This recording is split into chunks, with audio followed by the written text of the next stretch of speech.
And so with that, if we could establish a quorum and do our roll call, please. Yes, ma'am. President Milton Roberts, Present. Vice President Edwards, Present. Secretary Taylor, Present. Director Davis Day, Director Humphrey, Present. Director Pearson, Present. Director Dr. Petty. Here. Madam President, we have a quorum. Thank you. Next on our agenda, we have the Pledge of Allegiance. If we could all stand.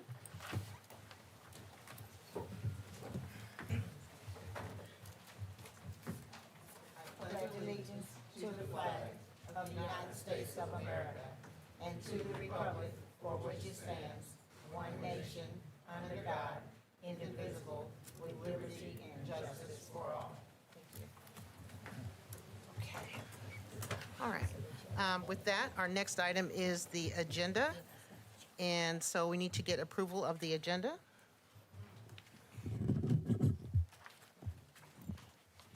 I know, there's all been. I would like to make a motion to move items 7.1, 7.01, 7.02, 7.03, 7.04, 7.05 to the consent agenda to move it to under 8.05. So move. Okay. I think we need to approve the agenda first and then make the motion to. Okay. Oh, okay, sorry. So, it's okay, no problem. So can we get a motion to approve the agenda as written? And then we'll make the So motion. move. Okay. Second. It's been moved and properly seconded that we approve the agenda. All those in favor signify by saying aye. Aye. Aye. And then now you can make your motion. I would like to make a motion to move items for discussion and action 7.01 through 7.05 to 8.05 for item for consent of approval. I second that motion. It's been moved and, excuse me, properly seconded that we move items 7.01, 02, 03, 04, and 05 down to items for consent. So they would start at items 05, I believe, 05, 6, 7, 8, and 9. All those in favor of making that motion, or making that move? Aye. Aye. Okay. So it's, the ayes have it, so we'll move those items down. Okay. So with that, we can move into board operations, and we always start out with our board norms. Teresa, you want to do those for us? Good evening, everyone. Good evening. We use facts and data to inform our decisions in accordance with the interests of the overall district as a whole and not any particular segment thereof.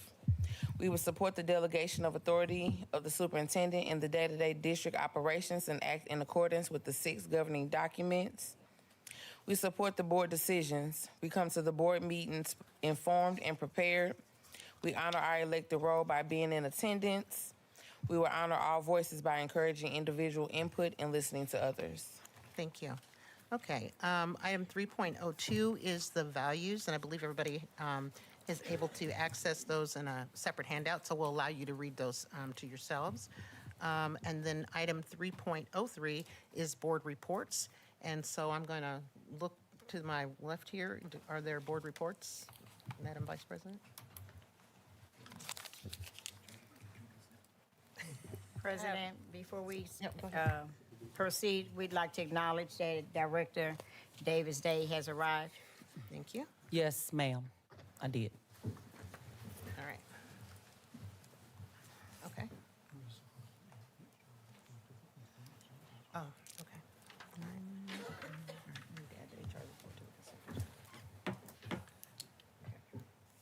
All right. So welcome to Director Davis Day. And before we do anything, we have one more item that we need to add to the consent agenda, and that is the HR report. So I'd like to make a motion that we add the HR report to the consent agenda, and we'll just have it fall in right underneath the items that Director Pearson added on. So it'll go under item, let's see, it's 8.06. Yeah, 8.06, thank you. So we need to vote on that. So Yeah. I second your motion. It's been moved and properly seconded that we add the HR report, or personnel report, excuse me, to the items for consent. It would be item number 8.06. All those in favor, please signify by saying aye. Aye. Aye. President, who motioned it? I'm sorry, I missed the motion. She made the motion, I Okay, second. gotcha. Okay, all right. Yeah, are there any abstentions? Or noes? Okay, I think everybody said yes. Okay. Okay. All right, so next we have item number 3.03, which is board reports. And so I was looking to see if you had a board report that you needed to do. No? Okay. Any board reports on this end? Yeah, I just wanted to give an update. I think at the last board meeting, I mentioned that we were starting the facilities planning process. The first meeting was held on October the 9th. And that meeting, it basically had three segments to it. The first segment was the district talking about its facilities capacity. And then the second session talked about overall district oversight of the process. And then the third session dealt with IT and any needs around IT. In this facilities process, there's going to be a total of 8 different meetings. So that was just meeting number 1. So there's 7 more to go. Those meetings have not been scheduled yet. But like I said, the first set of meetings, they went well because for the most part, it was information gathering from facilities, from IT around their needs as it relates to capacity. In particular, I know that staffing capacity came up as one of the issues, and so I'm sure as we move forward, that area will take on more life. But I just wanted to kind of give you a very brief update that meeting did in fact occur. Thank you. Okay. Okay, thank you very much. Vice President? Yes, I'm sorry, I do have something. So at our last board meeting, we approved board committees, a policy committee, curriculum instruction, finance and facilities, IBB and grievance. All board members sent in their requests to be a volunteer upon those committees, and the work is soon on its way for each committee. Thank you. Any other committee updates? Anything? Okay. With that, we'll move on to section 4.01, and we have 2 speaker cards. The first is for Adriana Hernell, but before we do that, we'll have Mr. Campbell give the instructions for the speakers. Madam President, members of the board, ladies and gentlemen, Dr. Triplett. We'd like to thank you for attending tonight's Normandy Schools Collaborative Board of Education meeting. But before we begin, we will review the importance of conducting a productive and orderly meeting. For those community members in attendance who have signed up for public comments, please come to the podium when the board president calls your name. Out of respect for everyone in attendance, yelling, foul language, props, visuals, and addressing the audience are not permitted. Public speakers may not identify staff or students by name. In addition, audience members are not allowed to speak, yell, or cause any disruption during public comments. This ensures the Board of Education is able to listen and transition to the next speaker. The remainder of the meeting is designated for the board to work with the superintendent and staff to conduct the work as outlined in the agenda. Patrons who stay in attendance for the remainder of the meeting after public comments do so in an observatory role. Please note that those who disrupt the meeting in any capacity will be asked to leave and may lose the opportunity to attend future meetings. We'd like to thank you again for attending, and now we will proceed with the agenda. Thank you. The first speaker card was Adriana Hernell. Is Adriana in the audience? No? Okay. The second speaker card is Leonora Pearson. Dykes? Okay, I don't think Leonora's here. If they arrive, please let me know. Okay. Those are the only 2 speaker cards that I have. Did you have any others? No, ma'am. Okay, all right. So we will then go on and move past public comments. Mr. Trahan, if you would come forth and begin the recognitions process.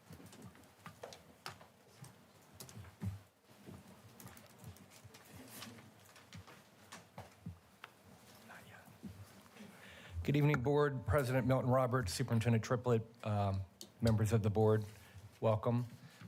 Before we get started with recognitions, we wanted to take some time to share the highlights of the recent homecoming that took place at Normandy High School.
That's great.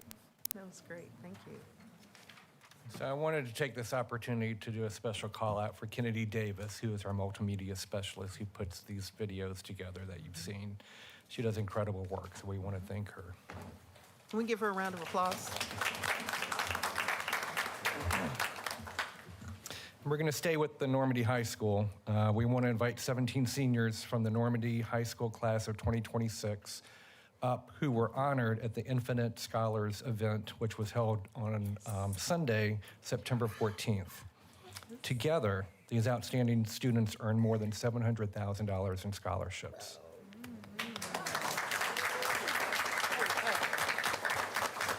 With a potential to total $2.8 million over time.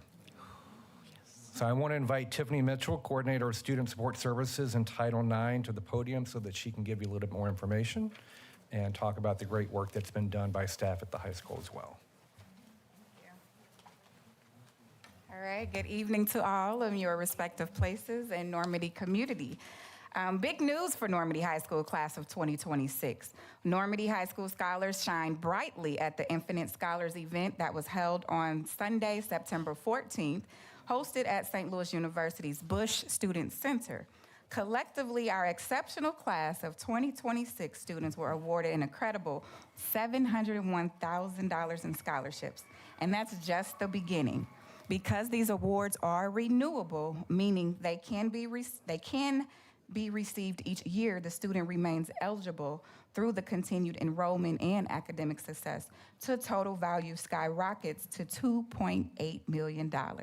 And so this is remarkable achievement, not only celebrates our students' hard work and determination, but it also highlights the power of preparation, persistence, and the unwavering support of Normandy's educators and families. So again, congratulations to our class of 2026.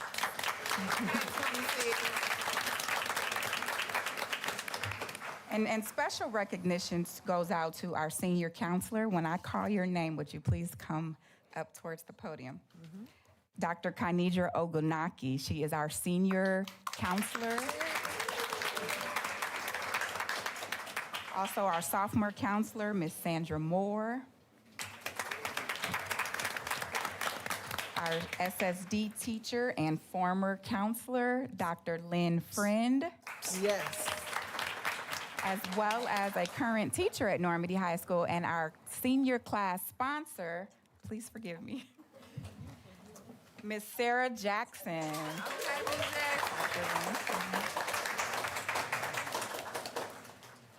And as they stand up here, we're gonna call scholars as well. And Dr. O and colleagues, you all can hand them their recognition certificates as well. And so scholars, if you're in attendance, I will be calling your name. Please come to the front as well. Terrell Anderson, Yes, Terrell. Gabriella Bell, Jeremiah Bell, Abrielle Clay, Nicole Dozier, Zachary Harrell, Shanice Johnson, Montrell Langston, Dylan Montgomery. Hey. I think I'm going too fast. I'm sorry, you all. Me, baby. I'll slow down. Jamia Payne, Damaya Riddle, Yeah, Demaya. Armaya Ross, Jayla Staton, Cheyenne Taylor, woo, Markevia Vinson, Kamori Wooden, Anaya Wright, and one more, last but not least, Latacia Wilson. And again, these scholarships came from Lane College, Greenville College, Livingstone College, Delaware State University, Payne College, Congratulations. yeah, Clifton University. Yes. All righty. Pictures have been taken. Again, congratulations, class of 2026. Amazing work. Yes. Yes. Great job. Shout out to the parents of those students. Yes.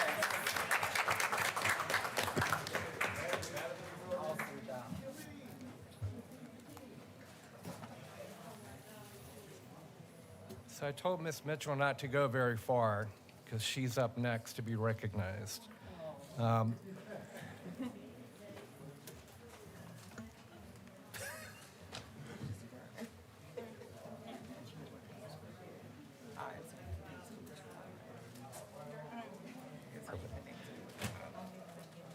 So at this time, we want to invite Normandy High School teacher Alana Renee Bryant up front, please. Yay, Miss Bryant. And Miss Mitchell, can you please come up and take a photo? Tiffany Mitchell, coordinator of Student Support Services in Title IX. Congratulations. Miss Bryant and Miss Mitchell have both been nominated for the prestigious Apple for the Teacher Annual Educators Award presented by Iota Phi Lambda Sorority, Inc. And at this time, I want to ask Ms. Paula Sams to come to the podium so she can provide a little more information and background about the Apple for the Teachers Award. As she makes her way to the podium, I want to let you know that Ms. Sams is a retired Normandy educator. Spent more than 33 years at Normandy Schools Collaborative. She's a member of the Iota Phi Lambda Sorority, Inc., Alpha Zeta chapter, and the chairperson for the Apple for the Teacher Award, which honors educators during Education Week. Thank you.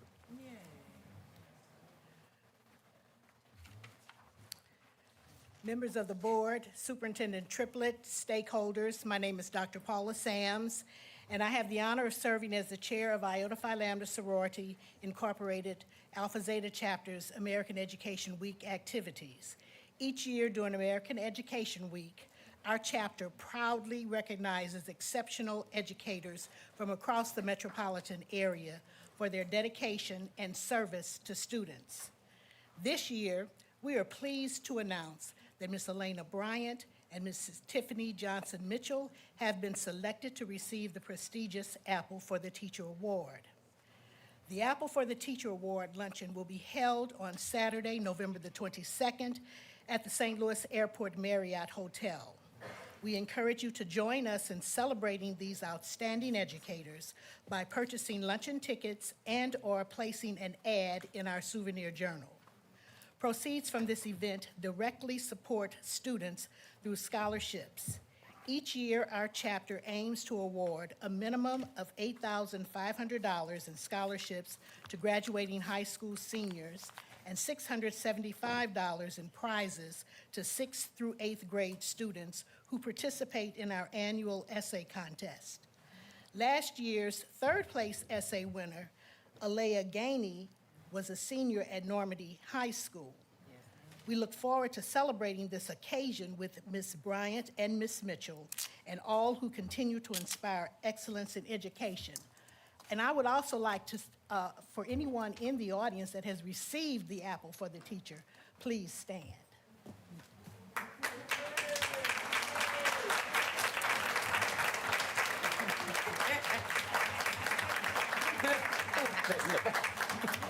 Thank you.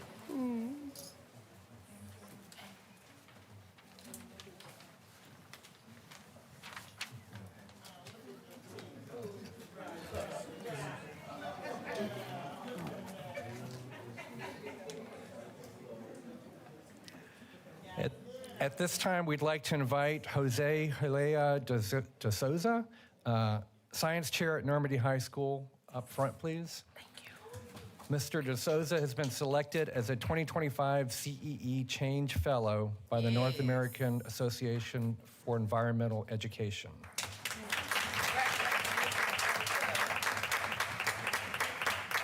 So over the next year, Mr. de Souza will lead a community action project focused on tackling local environmental challenges, work that reflects his deep commitment to civic engagement and environmental responsibility.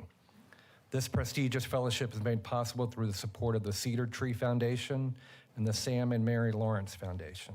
So please help us congratulate Mr. de Souza.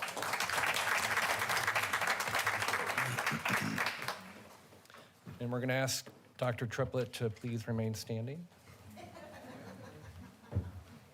and come to the front. Yeah. So, Dr. Triplett has been selected as one of only 5 recipients for the 2025 Excellence in Education Award by the St. Louis American Foundation. American Foundation. This distinguished award recognizes his outstanding leadership, unwavering dedication, and significant contributions to advancing education and strengthening our community. Dr. Triplett will be formally recognized at the 38th Annual Salute to Education and Excellence in Education Gala on Saturday, November 1st. We are immensely proud of Dr. Triplett, who was called a game changer in the article, and grateful for his inspiring work that continues to make a meaningful impact on Normandy and our scholars.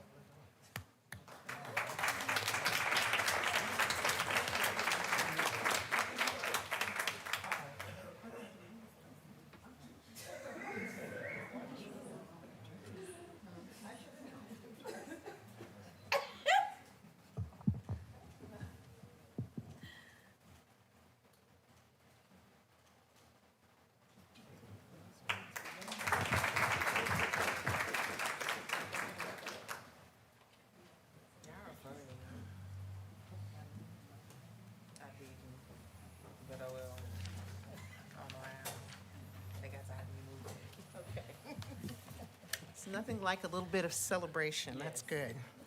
Okay, congratulations to all of our folks that were recognized this evening. We are extremely proud of all of those young people and all of the not so young, but but we're extremely proud of everyone. Normandy is just Normandy. We're out there and we're trying to make a way, and we're doing a great job of it. So I really appreciate that. And I forgot to come out there when the kids were getting their awards because I was just so starstruck by that all. So that's very cool. Thank you.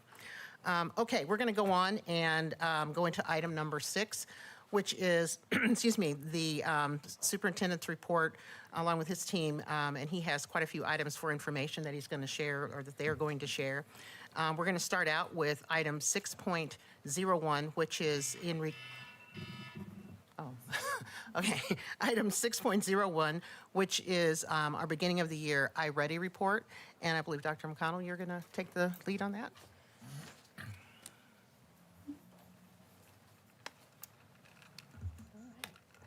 Good evening to the board and Superintendent Dr. Triplett. Tonight I will be sharing the iReady benchmark assessments for the beginning of the year in both ELA and mathematics. The iReady assessment is a comprehensive diagnostic tool that's used across the district to measure students' academic progress in both ELA and mathematics. In addition to assessing current proficiency, there are two key benchmarks that we use to measure students' progress: typical growth and stretch growth. Typical growth is the amount of growth that a student would, and we anticipate that a student would make over the course of a school year. Stretch growth is the amount of growth that a student would need to make in order to meet grade level standards. So if you had a student that was in 6th grade and they are 2 grade levels below, the stretch growth goal will give us information about the amount of progress that a student would need to make in order to meet 6th grade level standards. We expect teachers to monitor both typical growth, a child's typical growth, and their stretch growth. Last year, 83% of our students met their typical growth in ELA, and 59% of our students met their typical growth in mathematics. 23% of students met their stretch growth in ELA, and in math, and 14% in mathematics. I want to backtrack here just a little bit. This data report is aligned to the superintendent's goal 1, student achievement and strategic priority 2.1, 2.2, and 2.3. Got a little ahead of myself, sorry. The participation rate for this administration is 85% for ELA and 81% for mathematics. I've shared the participation rates by school to the board, or with the board. We've established specific strategies and structures that guide our efforts to reach 100% participation rate. We ask that the schools submit their testing schedule, which includes makeup days. We also send participation rate progress during the duration of the testing window. Mr. Taylor sends those rates out, and he even meets with principals if we see they have a lower participation rate, just to kind of glean from them what are some of the root causes, what are some of the impediments, how can we support you to increase your participation rate. Many times, principals have shared with us that it is attendance that is a barrier. As we look at this data, it's important to remember that this represents our beginning of the year baseline. So this is where we're starting as a district. We see that a significant portion of our students are performing 1 or more grade levels below expectations, while a smaller percentage are at or above grade level. In ELA, we have 41% of our students who are 1 grade level below or higher. In mathematics, we have 37% of our students who are at 1 grade level below or higher. Now, it's important to note that at the start of the school year, there is no formal instruction that has been taught yet. So students are assessed on baseline readiness, so not the mastery of the year's standards. Therefore, 1 grade level below reflects a normal starting point and does not reflect a learning gap. That being said, we have far too many students who are scoring 2 or more grade levels below. In ELA, we have 59% of our students, and in mathematics, we have 63% of our students who are scoring 2 or more grade levels below. This represents the urgent and collective work that is before us, and we recognize that. The implications of this baseline data is twofold. First, it gives us a realistic starting point so that we can set growth goals and monitor progress over time. And second, it highlights where our greatest needs actually exist. It guides how we direct our resources, our interventions, and what we make our instructional priorities. Because iReady is a diagnostic tool, it does identify for us those foundational skills and prerequisite skills that students may have not mastered yet. For example, in ELA, for grades K through 2, this data lifts phonics. Our students must have firm decoding skills if they're going to be able to read fluently by the time they reach third grade. In grades 3 through 12, this shifts. Vocabulary development is a priority for us. Vocabulary development ensures that students develop strong comprehension skills, and that will enable them to engage with more complex texts. In mathematics, number sense and number relationships is a priority for us. We need to make sure that students have procedural fluency, they have conceptual understanding of mathematics. This will enable our students to be able to reason mathematically and problem solve. All of this comes from our beginning of the year data. It is also important to note that our directors have met with principals and have trained principals around these iReady reports where these foundational skills and these prerequisite skills are actually identified. They've trained principals and they also have trained and worked with principals around how to actually use this report to inform their instructional decisions. So now we'll review the beginning of the year data by school. For the purposes of this presentation, green would be if students are 1 grade level or higher. We consider students in the red if they are 2 or more grade levels below. At our early learning center, we have 100% of our students who are 1 grade level or higher, 1 grade level below. Remember, that is a starting point, and it would make sense. These are our kindergarten students, so of course they would be 1 grade level below. It is encouraging, though, in ELA that we do have 20% of our kindergartners coming to us with skills. In mathematics, we have 100% again, but again, it's encouraging that we see 7% of our kindergartners are coming to us with mathematical skills. At Bell Nor, we have 36% for ELA in the in the green, and 65% in the red for ELA. For mathematics, we have 31% of our students in the green and 68% in the red. At Barak, we have 32% in the green, 68% in the red for ELA. In mathematics, we have 33% in the green and 67% in the red for mathematics. Jefferson, we have 49% in ELA in the green, 51% in the red, 45% in the green, and 57% in the red in mathematics. At Washington, we have 46% of students in the green, 55% in red. For mathematics, we have 33% in the green and 67% in the red. Normandy Middle School, we have 30% of our students in ELA are in the green. We have 69% of our students in the red. In mathematics, 30% in the green, 70% in the red. Normandy High School, 29% in the green, 71% in the red for ELA. Mathematics, we have 24% in the green and 76% in the red. So we collaborate with principals to drive continuous school improvement efforts, and we do rely on principals to use this data to guide their instructional leadership. It's important that they have strong interpretation skills and contextualization skills around this data. There are many contributing factors that affect or impact student outcomes: leadership, teacher effectiveness,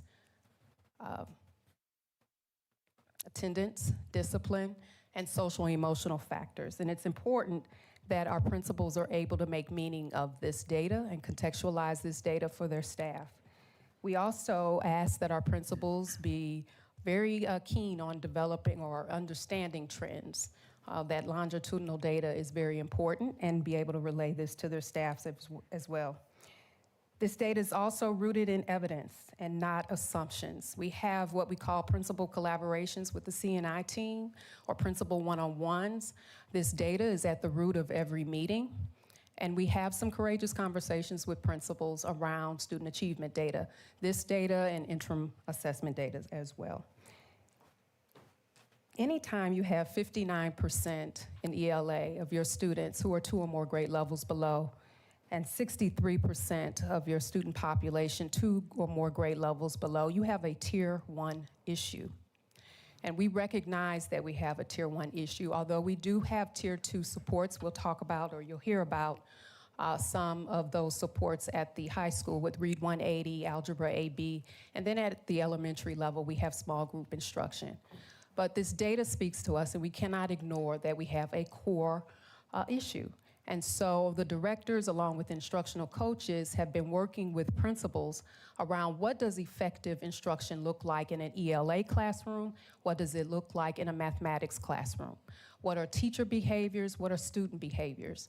We ask that they unpack that walkthrough data and have some really courageous conversations with staff and with grade levels. So this is ongoing. This is really going to be our focus for this school year, where we really train principals on what effective instruction looks like at the Tier 1 level.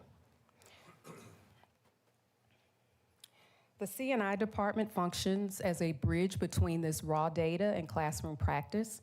And so, again, we work very closely with principals around data analysis and reporting. Mr. Taylor works with principals. He works with grade level teams around the PLC process and the data team process, how to unpack standards, how to discern what strengths students have, what misconceptions and misunderstandings do students have, and then how to align those instructional strategies to those misconceptions and misunderstandings. We also provide instructional support. We have ongoing professional development, job-embedded professional development. Ms. Kane, our Director of Literacy, works with our vendors, our partners with Curriculum Associates. They conduct walkthroughs. They debrief about those walkthroughs and determine next steps as well. Accountability and support, we monitor principals' action plans, those turnaround plans. We review those. A lot of that work is done through our principal one-on-one meetings, where we individually meet with our principals, and we have some conversations around the progress of those plans. I will be happy to answer any questions and hear any feedback from you at this time.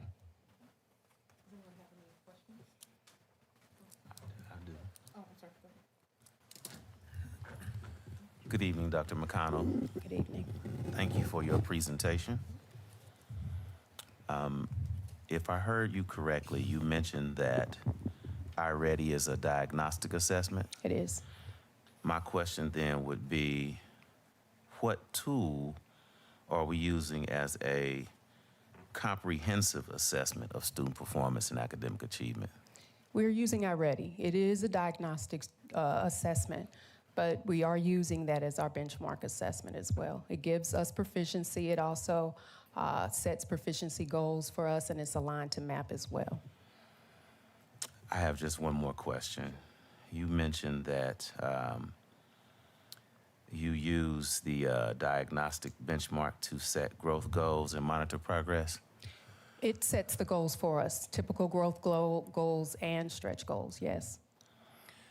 And where would you find where those goals are set and how their progress is actually monitored? Is that just in the software package? Yes, it's in the Okay. iReady platform, yes.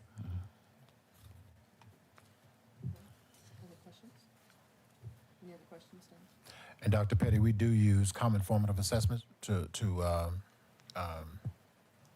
progress Those are our monitoring. interim assessments, Right. yes. So we use additional assessment because the benchmark is too long, right? So we have to have assessments in between it. So those common formative assessments where the C&I department along with the teams create those assessments for each grade level. Thank you for that clarification. Thank you.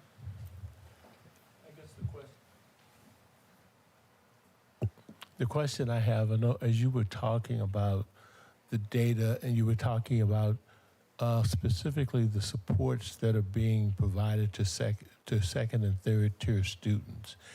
And I guess I'm really interested in not only second and third tier students, but also what supports are in place for first, second, and third tier students, because right now we just need to know, I guess once we know those supports, what goals are established for each of those supports, and how do we know they're working? So to answer your first question, as far as you said, what are we doing for tier 1 and 2 and 3 Basically, students? for all 3 tiers. Yeah. So again, we're strengthening our core instruction for tier 1. That's our universal core that every student receives. So we do that by way of working with principals. Principals are working with staff, professional development, demonstration lessons. Our instructional coaches play a huge part. They're working side by side with teachers, making sure that they understand the curriculum. They are co-planning with teachers. They shadow teachers. They co-teach. We follow the coaching cycle. So they observe classroom instruction. They develop goals with the teacher. And then whatever, interventions that the teacher may need, whether it be modeling, co-planning, those sorts of things, they have an actual plan that they develop together. And then we go in, we observe practice to see if we made progress, okay? So for tier 2, we have small group instruction. So our ELA and mathematics block, we have 120 minutes. 30 minutes of that block is dedicated to small group instruction. So they utilize the iReady benchmark, those assessments or assessment reports, where they can identify specific skills that students may not have. And then they develop lessons that focus on those foundational skills or those prerequisite skills. So that happens during the school day, during the block. For high school and for the middle school, we do have Read 180. So we have students that we have identified through the iReady benchmark assessment where those students receive additional curricula around reading for Read 180. And then for mathematics, we have an AB, what we call Algebra AB, where students are receiving instruction on those foundational skills along with their algebra course. Thank you. Anyone else? Good evening, Good evening. Dr. McConnell. My question would be, we have the beginning of the year results. Were they compared to the end of the year results, or were they not because of the various of students that We don't typically compare the beginning of the year to the previous year. Okay. We do make comparisons between the previous year's beginning of the year. Okay. Thank you. I believe when you started, you mentioned that you had the growth from last year BOI to this year. And you mentioned that at the beginning. Is that correct? Because The typical growth, how many students actually met their typical growth. And we get that from the end of the year iReady assessment. And also, when your presentation first came up, you had 85% of ELA students and then 81% of the math students. Is that correct? That are 2 or more grade levels below? I believe so. Yes. That presentation wasn't shared with us, so that's why I'm trying to get an understanding. How many students does that equal to? Repeat that. So at the beginning of your presentation, and if they can go back to it, ELA said 85%, and then the math said 81%. Oh, I believe that was rate. participation. I'm sorry. That's participation rate? Participation rate. Okay. Okay. Yeah. Okay.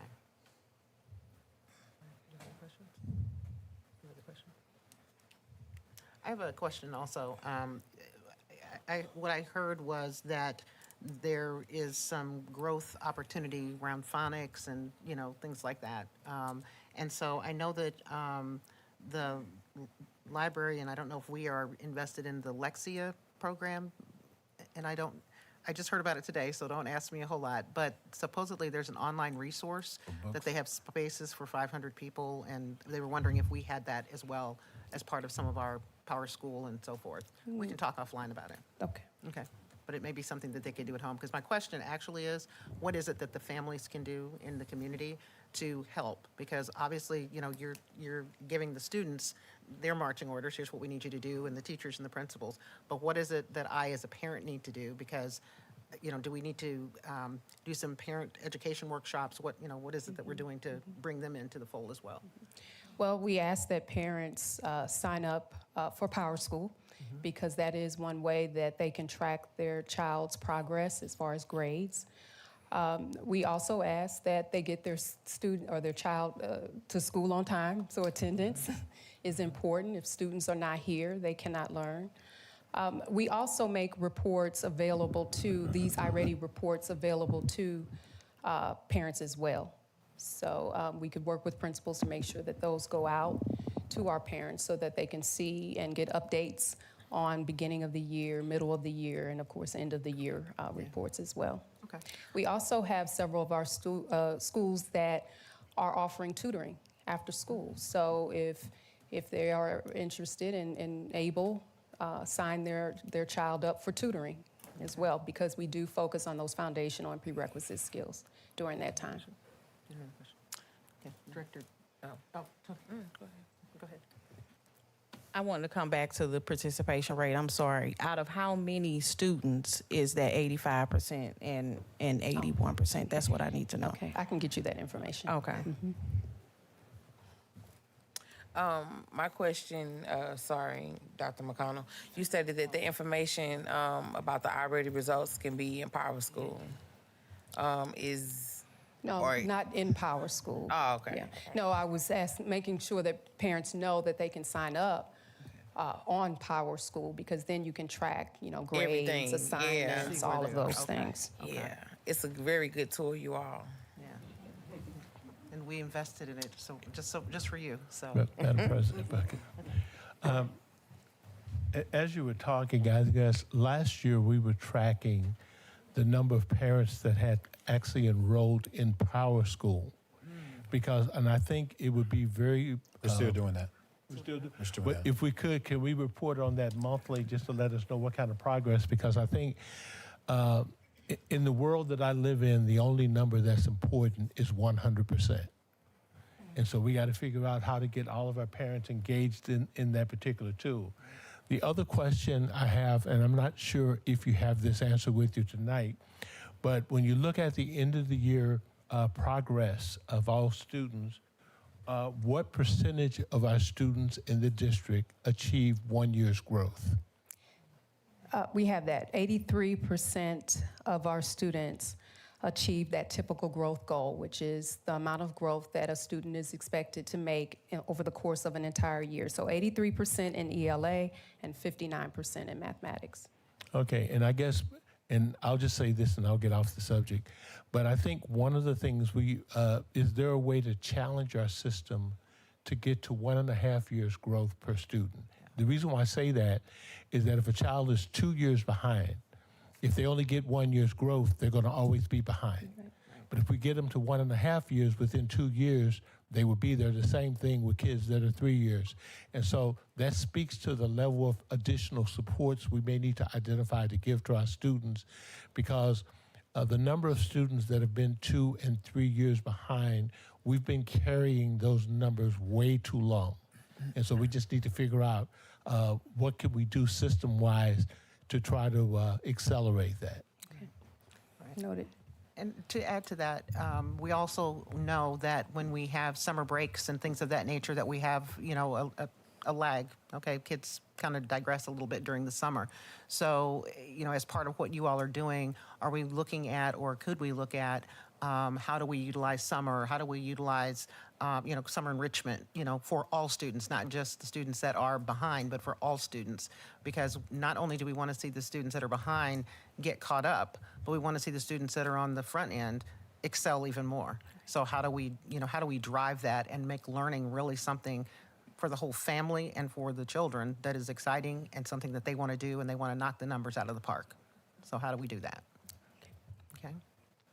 Anybody else down here? Okay. Oh, go ahead. Good evening. Good evening. So I hear you reference training to principals. Are there any other coaches that are regularly in the building, like ongoing with principals? Yeah. We have Solution Tree coaches. Solution Tree primarily work with principals around the PLC, so that's part of the data analysis process or the data team process. They come once a month. And then we also have a leadership training through Solution Tree that meets with principals once a month. So each principal has a job-embedded coach through Solution Tree. So principals are facilitating PLCs. They, at this time, yes, because of where we are, they are facilitating PLCs. Now, ideally, teachers facilitate that process, and that's where we're growing to, where teachers can pretty much manage their own PLC, yes. So so teachers need support at this point, right? Like, Correct. we need, and so their only support is their principal. Is that what we're saying? So if randomly a teacher decides, I need help with this right now, their principal is the only one in that building at that time to reach out to? No. We have instructional coaches. We have literacy coaches, and we have mathematics coaches. In every building? Yes. All right. Yes. Thank you. Other questions? Thank you very much. Very, very good presentation. I appreciate it. Thank you. Thank you. Before you step away really quick, we have some good news to share with the board around our SDZ zone. Yes, we do. We'd like to thank the board because we have found out, I think about 2 weeks ago, that we have been accepted to the SDZ cohort. So we joined many surrounding school districts where we actually have a seat at the table to reimagine what assessment will look like for Normandy and actually for all Missouri schools. So we appreciate the board. It was a lot of work. I really want to give my team a huge shout out. I mean, it was a compendium of just all the things that we've been doing in C&I. We had to share with the state and provide links, documents, evidence on what we are doing here in Normandy. And we found out that we were accepted. So we're really excited about it. Can we give them a round of applause for that? Because that was a lot of work. Thank you very much. Thank you very much for that. And to the whole team, that's a lot of work. Much appreciated. Dr. Triplett, much appreciated. Okay. Thank you. Thank you. Okay. Next up, we have 6.02, which is Read 180, program evaluation. And Kate Kane? Yeah, okay. Thank you. Do I pull it up or do you? Got it. Hi, good evening. Dr. Triplett, President of the board and board members, Normandy board members. My name is Kate Kane, and I'm the Director of Literacy here at Normandy. Thank you for the opportunity to present a program evaluation for Read 180 to you this evening. So this is just a slide that gives an overview of what a program evaluation entails. Obviously, there's the program title, the owners, who are the people who are responsible for collecting the data and reporting it, the stakeholders, specifically the people who are impacted by the program, the purpose of the program and the desired outcomes, especially specific goals, the performance measures that we use to monitor and track progress, our current resources, including our instructional resources, our human resources, and any technology that we use, our critical implementation features in terms of how we know that we're implementing the program with fidelity. In other words, how do we know that we're doing this right? And then our related goals. So obviously the title of this program is Read 180. And there are multiple owners of the data. So we have 3 teachers, a 6th grade teacher, Ms. Rebucus, a 7th grade teacher, Ms. DeMondon, a 9th grade teacher who you met earlier, Ms. Elena Bryant, our administrators, Dr. Sutton and Dr. Nave, Mr. Taylor, our coordinator of data, myself, the director of literacy, and Dr. McConnell. Yes, I came into her classroom and I said, a picture's worth 1,000 words. And she smiled for me. So there's Miss Bryant. Miss Bryant, I just want to give her another quick shout out. She comes to us with a wealth of special education experience. And she actually applied and gave up a career in another district and applied here and said, I'm going to make the drive from Illinois to Normandy every day because I'm passionate about being able to make a difference in the lives of kids when it comes to reading intervention. And then she showed us how skilled and talented she was in the interview last summer. So not only the desire and the passion, but the skills as well. So I'm so thrilled to have her as a member on the team. I couldn't get all of our teachers at the middle school. I couldn't get pictures of everyone.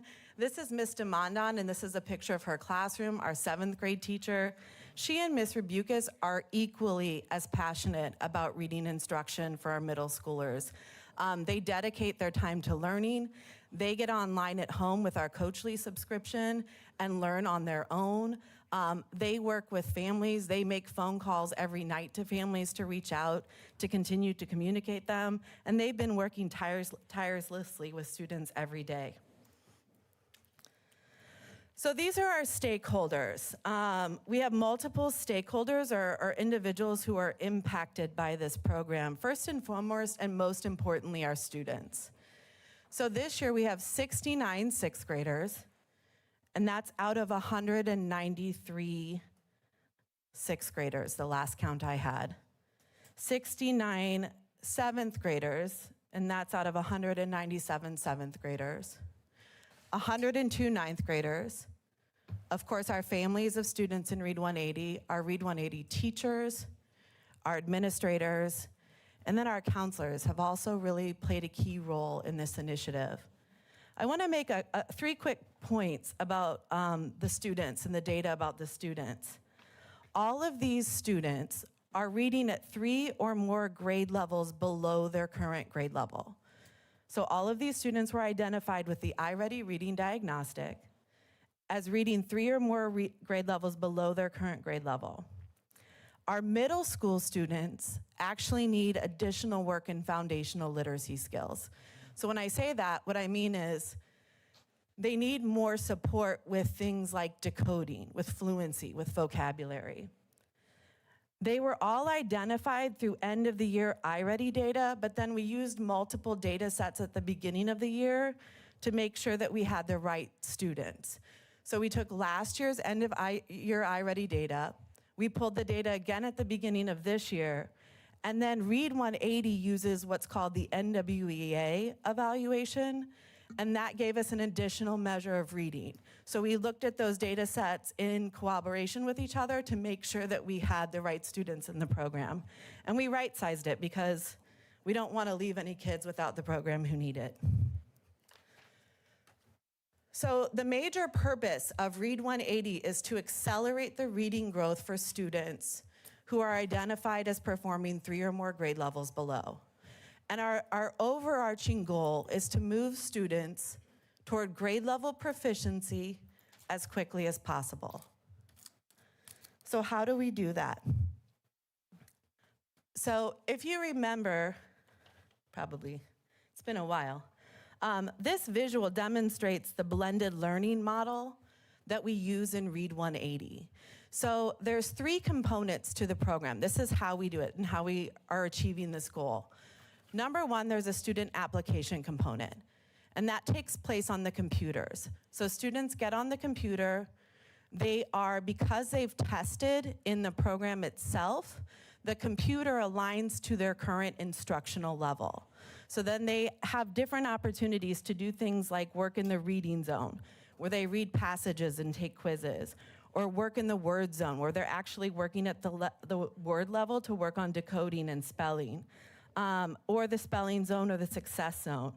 And we're constantly getting data from that specific application component called program activity reports, where we can see how often students are on the computers, how they're doing on the quizzes, and we're constantly looking at that data. In addition to that, we have the independent reading station, where students are matched to text based on their interest and their reading level. And the way that we monitor success there is through quizzes and then through student goal setting, where they set goals and monitor their own progress. And last but not least, and probably the most impactful, is that small group learning time with the teacher. And that's where the instruction provided to students is both explicit and systematic, meaning that the teacher both shows and tells students what they have to do, models for them, and it builds logically and sequentially. So students, for example, learn to summarize before they start making inferences about text. This is another model that shows how the learning occurs, and it shows how the learning can occur in class sizes that are of varying lengths. So it works for us at both our middle school, where our periods are 65 minutes, and at the high school, where the periods are around 80 minutes. And this is just, again, another visual of the sixth grade, at least the sixth grade classroom, what some of those stations look like. Without students in this one, but you can see the student application component on the computers, and then a reading corner where students would choose books that are part of the program that are high interest texts for adolescents, but at their level, and then they can read those and work on passing quizzes on those texts. Here's some of our students on the student application component.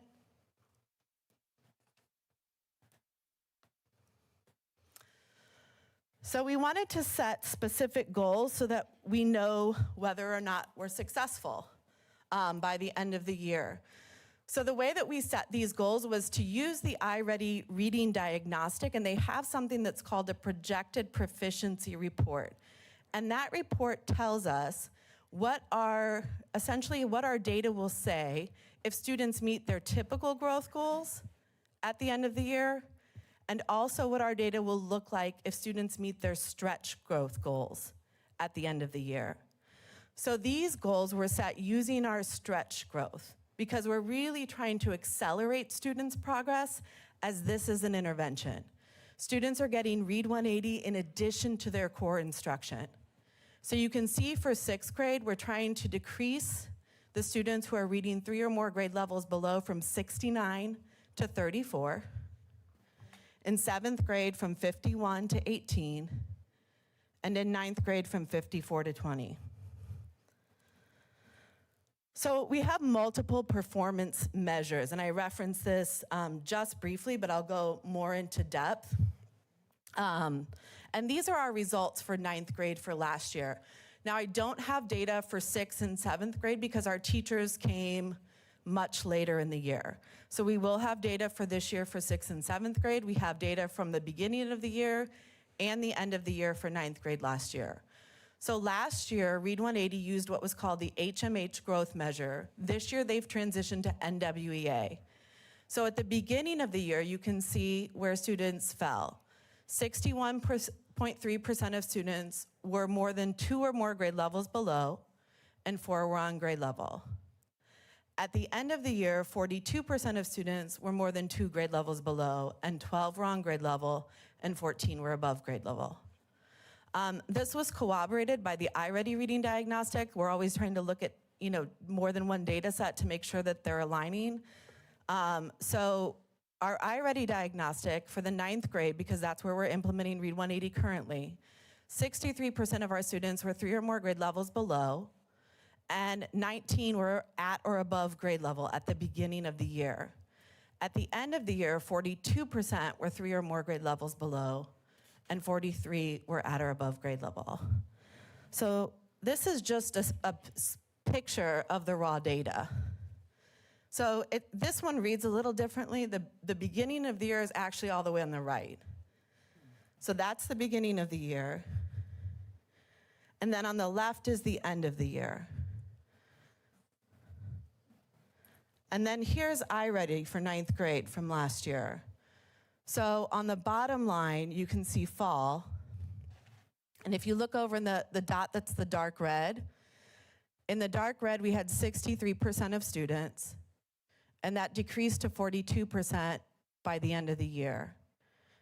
And again, you can see the green and the increase in the green. Read 180 is primarily targeting the students in the red. We're trying to decrease the number of students who are below grade level. In terms of the resources, this is a 3-year subscription.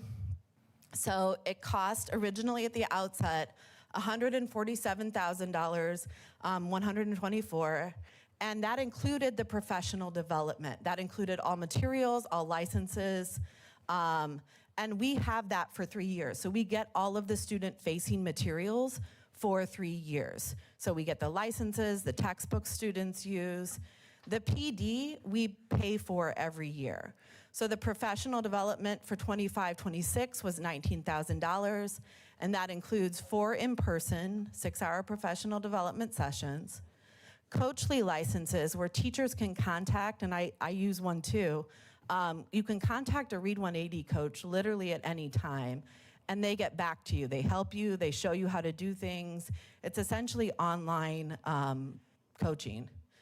And we did pay for our PD last year by reimbursed state funds. So Normandy got a lot of money back for using state-aligned materials in literacy, so then we were able to use a significant portion of that for professional development for our teachers to build their capacity. Of course, there's 3 Read 180 teachers. We have 6th grade, 7th grade, and 9th grade. And then technology, we have approximately 10 desktop computers per classroom. How do we know that we're doing this according to the way it should be implemented?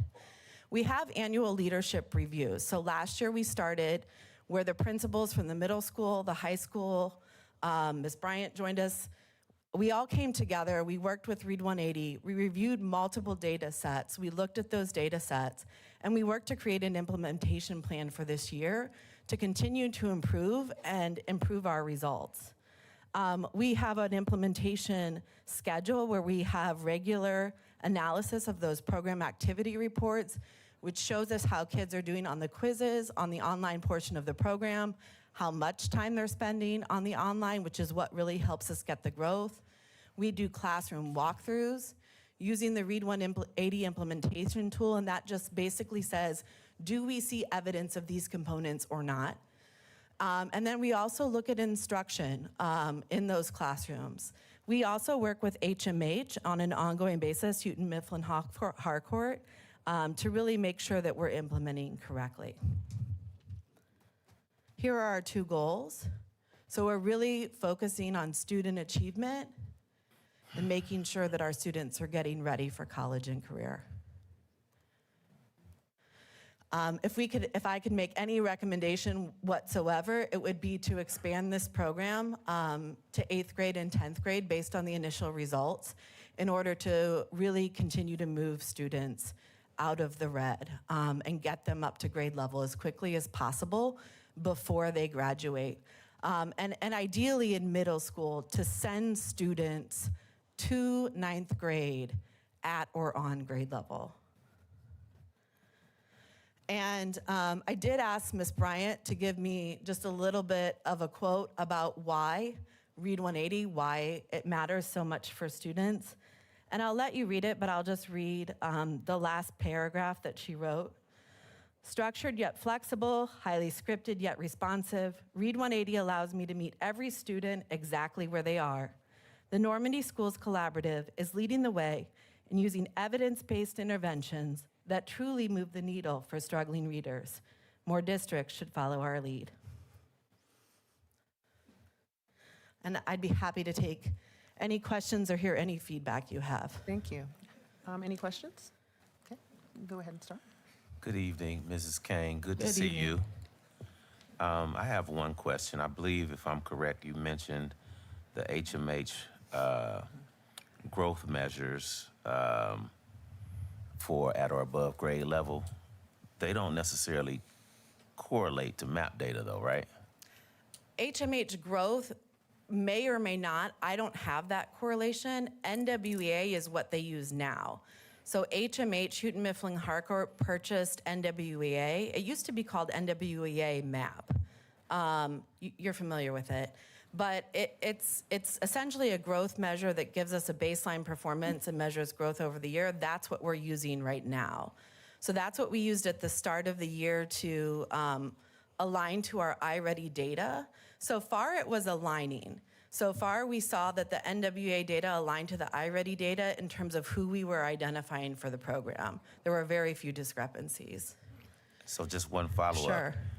if the HMH growth measure identifies, say, hypothetically, a percentage of 12% of our kids at or above grade level, when we look at the MAP data, it doesn't necessarily tell us that 12% of our kids are at above grade level. Correct. Right. Correct. And that the HMH growth measure is no longer being used by Read 180. Okay. Yeah, they've transitioned to NWEA math starting this year. Perfect. Other questions? Go ahead.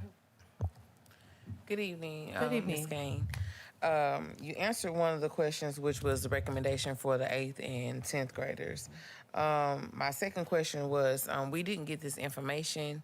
I didn't get it, so that's neither here nor there. Is it possible that it could be forwarded to me so I can just look at it later? Yes, I will work with Ms. Rigsby to do that. That's fine. We're still working diligent, so it's great. Thank you. We're being diligent with diligence. Okay. I apologize for that. Sorry you're about fine. it. No big deal. I guess the comment I was going to make, I know when you were showing the one slide where there was a 3-tiered approach where the student was on the computer. And I guess my question is, have we considered leveraging computers for children after school hours? Yeah, well, what's interesting about the Read 180 program is the students who are in the program who have a license can use the software anywhere, wherever they have access to the program. Or wherever they have access to a computer. So they can get on the software and do additional practice. So that is an option for them. Have we considered doing that after school as an additional intervention? Not yet.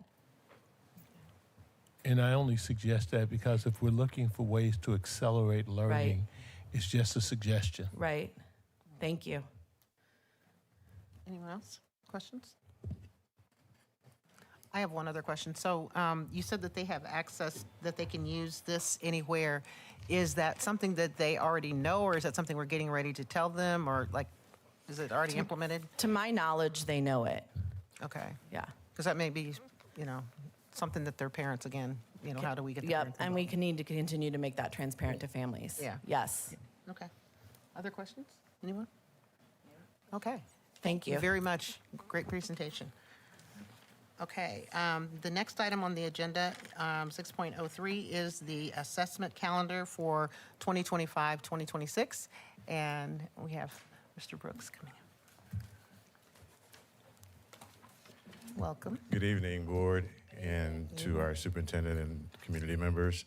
I don't have a fancy presentation to share with you, but you do have the calendar that we did provide you with, the assessment calendar.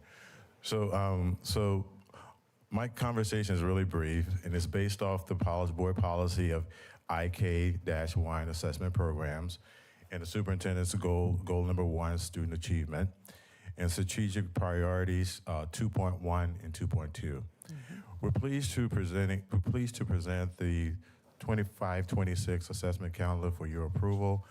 Our performance assessment, along with iReady diagnostics, provide a comprehensive view of current proficiency and set clear goals for benchmarks for teachers to tailor their instructions to help our kids be successful. Based on the data, the baseline data that you just heard from Dr. McConnell and of course also from Ms. Kane, we believe our assessment calendar support the efforts in the classroom. It is supported by our PLC process and is monitored throughout the year by our teachers and the administrators. This calendar provides us with everything our students need in terms of assessments. At this time, I would respectfully request that the board approves the 2025-26 assessment calendar for district implementation. Just point of clarity. This is for information. Yes. For now, we'll be going for recommending for approval next month. Okay, thank you. Thanks for that clarity, Dot. Any questions, anyone? No questions? Oh, go ahead. Good evening, Dr. Taylor. I like the fact that in your slideshow, the links go to the different sources. Yes, ma'am. And that there's different testing provided to our students beyond MAP, beyond ACT. I saw something for the Army, something for culinary. I saw different things, so I'm glad to see that. Yes, ma'am. My only issue was linking into the iReady. I believe there's something more for admin as opposed to the public. Does Yes, that make ma'am. sense? Yes, Because that I makes couldn't sense. log into it unless I'm supposed to have some information that I don't have. Well, yes, ma'am. But for our parents too, they will get like a parent report when diagnostics are taken in the school, the building level. So they'll get a parent-friendly version of what you saw. Oh, so I will have one because I'm a parent. Gotcha. Yes, ma'am. Okay, that's all I have. Thank you. You're welcome. Any other questions? Any questions? Okay, move the microphone away.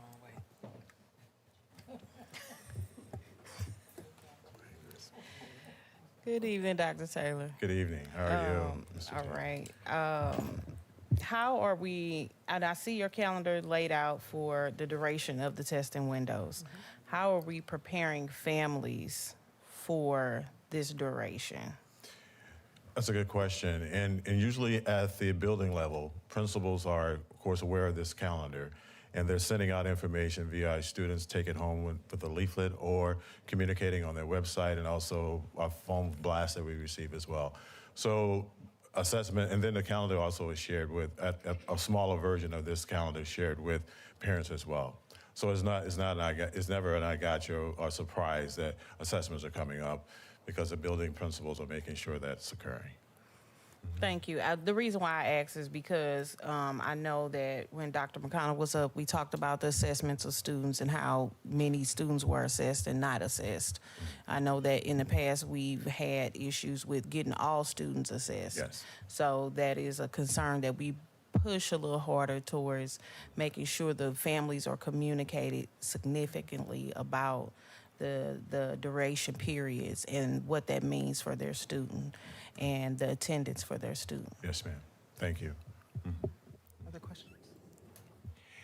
I guess the comment I had as you were talking about the types of reports that go to families, I think it would be interesting, I would hope it would be interesting to my board colleagues to see samples of what is sent home to parents, because one of my concerns is that when you're taking things and sending it out of a canned program, I just want to make sure that what they're receiving is user-friendly.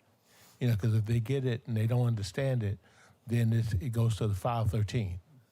Yeah. You know, everybody knows that's the trash can. So we want to make sure that what we're communicating to parents is they can consume it. They understand what they're getting. Yeah. And I think, too, in the buildings, doing parent-teacher conferences, that's part of the routine, a part of the protocols that happens with reviewing progress with parents. I know principals are leading their staff with telling teachers to make sure that they review those reports with their parents as well. So it's not a one-time deal. They don't get it one time. It's an opportunity for them to circle back doing parent-teacher conferences as well. Well, I just want to push back on that just a little bit. Sure. I know that unless things have changed, parent attendance at conferences is not through the roof. And so if we're using that as the basis by which parents are being informed of that, I think we got to figure out a different way, because if our numbers at parent-teacher conferences are not high, then the purpose that you just described, it won't really meet the mark. So I would say we need to be a little bit more creative around how we reach parents with that information. Yeah, and it's not the only opportunity. Just mentioning that was one of the ways that we could do it. Point of clarity, Director Humphrey, how would supplying the board with samples, I'm trying to wrap my head around, versus a champion in the field assist, and you had a couple of parents on the board, how would that help? Well, it's simply from the standpoint that we would have a better context of how our parents are being communicated to. And because I know we have at least a couple of folks on the board that have parents, and 4. And so those that don't have children currently in the district, I just think it would be helpful just to see what parents are getting. I think he's just saying for visibility, not for approval or anything like No, that. we're Yeah, not. I'm just... It's information. Okay, because I'm thinking about the weeds. Yeah, We really yeah. in the weeds with this. I'm not trying to cut any grass in the weeds. I'm not trying to do that. Okay. Okay. I guess the other thing that I would share, and I'm kind of on this role, is that testing is so important, okay, and it really helps us, as you know, and we want to make sure that every child gets an opportunity to be assessed. I don't know if we do this, but if there is a way to, number one, stress with the children how important it is. Number two, to try and take some of the fear factor out of it, okay? And really affirm and empower them so that they know that if they drink orange juice and have a sausage link in the morning, they're going to get 100% on their MAP test, okay? Whatever that may be. Because I think they need that ownership, you know, for them coming in, them being responsible. And same thing with the parents, you know, letting the parents know, you know, it's important that your child go to bed at night. And, you know, so those kinds of parenting things that we kind of take for granted that would really Yeah. Well, you just mentioned right out of the handbook of what's happening in the schools. I mean, our principals do that, our counselors do that. With high-stake texts come up, they do rallies, they do all those pieces. Great. So yeah, you're on the right track, and yes, we're doing those things, man. Perfect. Yes. I'd like to make a comment. Good evening. Good evening. How are you? Good. How are you, man? Okay. I just wanted to say I did appreciate you sending that information out, because when I went through it, I said it gives the parents a lot of information so you can be informed as to what's coming up, what's due, when it's due, and then it can also help us to keep our children on track so that they'll know, you know, what's coming up and what's required of them. So Appreciate thank the you for comment. that. Appreciate that. Thank you. Yes. Any questions down here? No? Okay. All right. I think you did a wonderful job. Thank you. Thank you. Thank you, guys. All right. Next, we have enrollment and attendance for October. I don't know exactly who's presenting. Oh, okay.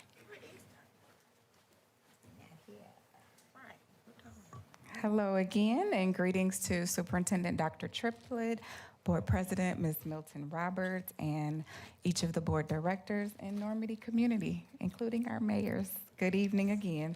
I stand before you representing Dr. Brooks, who is our Assistant Superintendent over Student Support Services. And so I'll be providing a brief update on our district's attendance data for the month of September.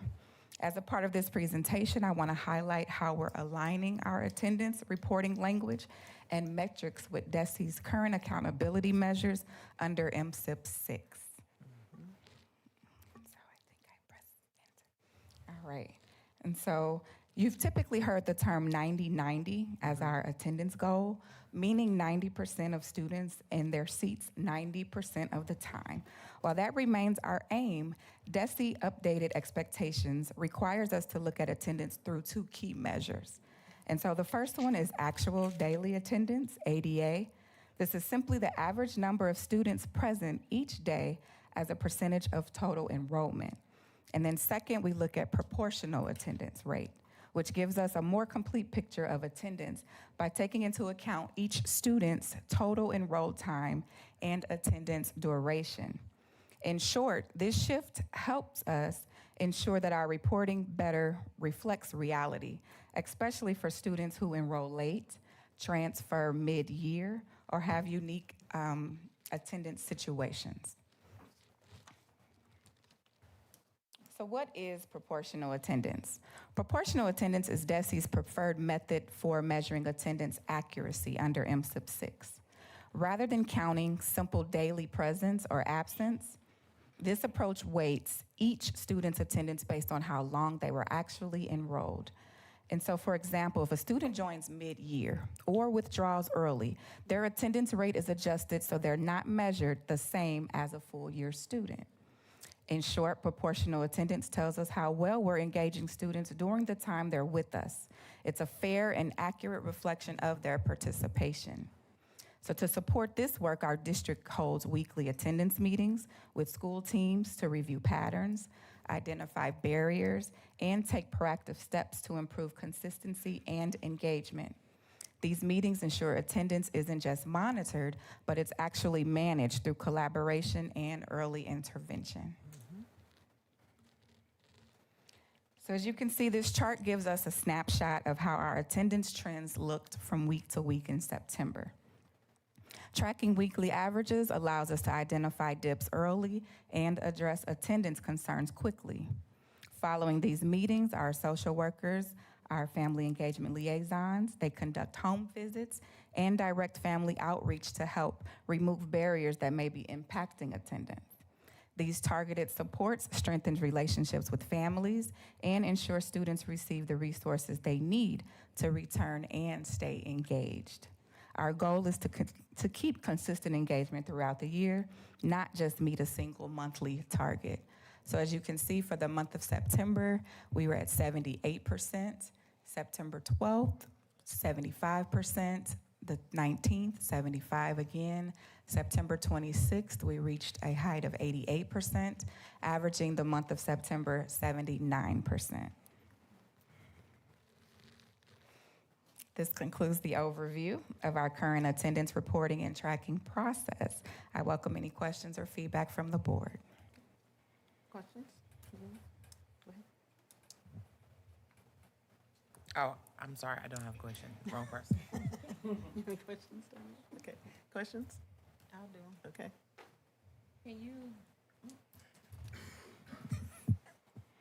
Can you give the total enrollment for this percentage? I can get that to you if you don't mind. All right. That would be helpful. So moving forward, is that what the board wants? They want the percentage and then the total number it represents? Yes. Okay. Yes. Okay. Noted. I'll make sure you all have that. Thank you. And I'll come back to the same thing I said again. What can we do in the community to, drive this number? Okay. Do we need to put up a big sign that, has numbers on it and say we're at 78%? So when I tell you the outreach is absolutely tenacious.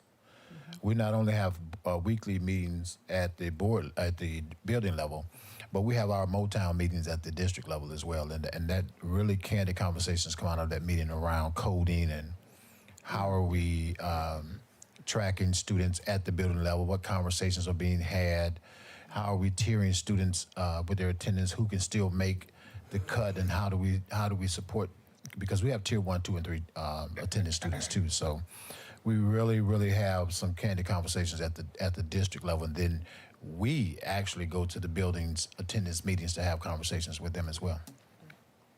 And if you're not afraid to get and knock on doors, our social workers, our FELs, they would gladly love the support of assisting them with knocking on doors, finding out the why.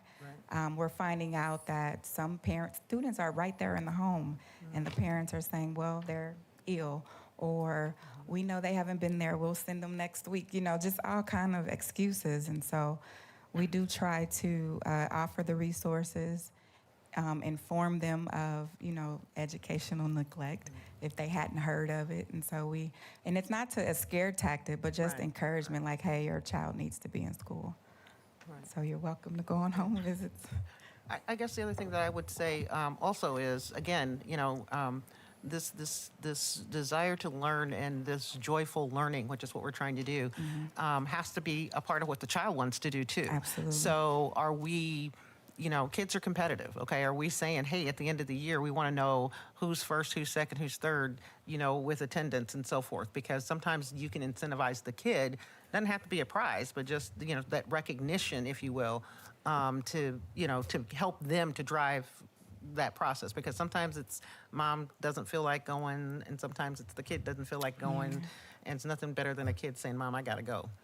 And so when I'm hearing you, but I think along with, and Dr. Taylor could kind of take notes as well, I think along with when buildings present, and we'll start that next month because they didn't give a fair chance this month, I think that they could circle back around to let the board know what they're doing around attendance and attracting students and having conversations with parents so that you can get it directly from the principal. That would be great. As opposed to a district level person, because we could be missing something that they're doing and we could be telling something that they're not doing. Right. So I want to make sure you get it from the principals.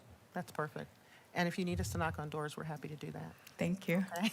Yes. All right, any other questions? Yeah, I just have one real quick one. Parents checking kids out of school early, is that an issue? That would be a principal level question. I couldn't answer that. I'm sorry. Yeah.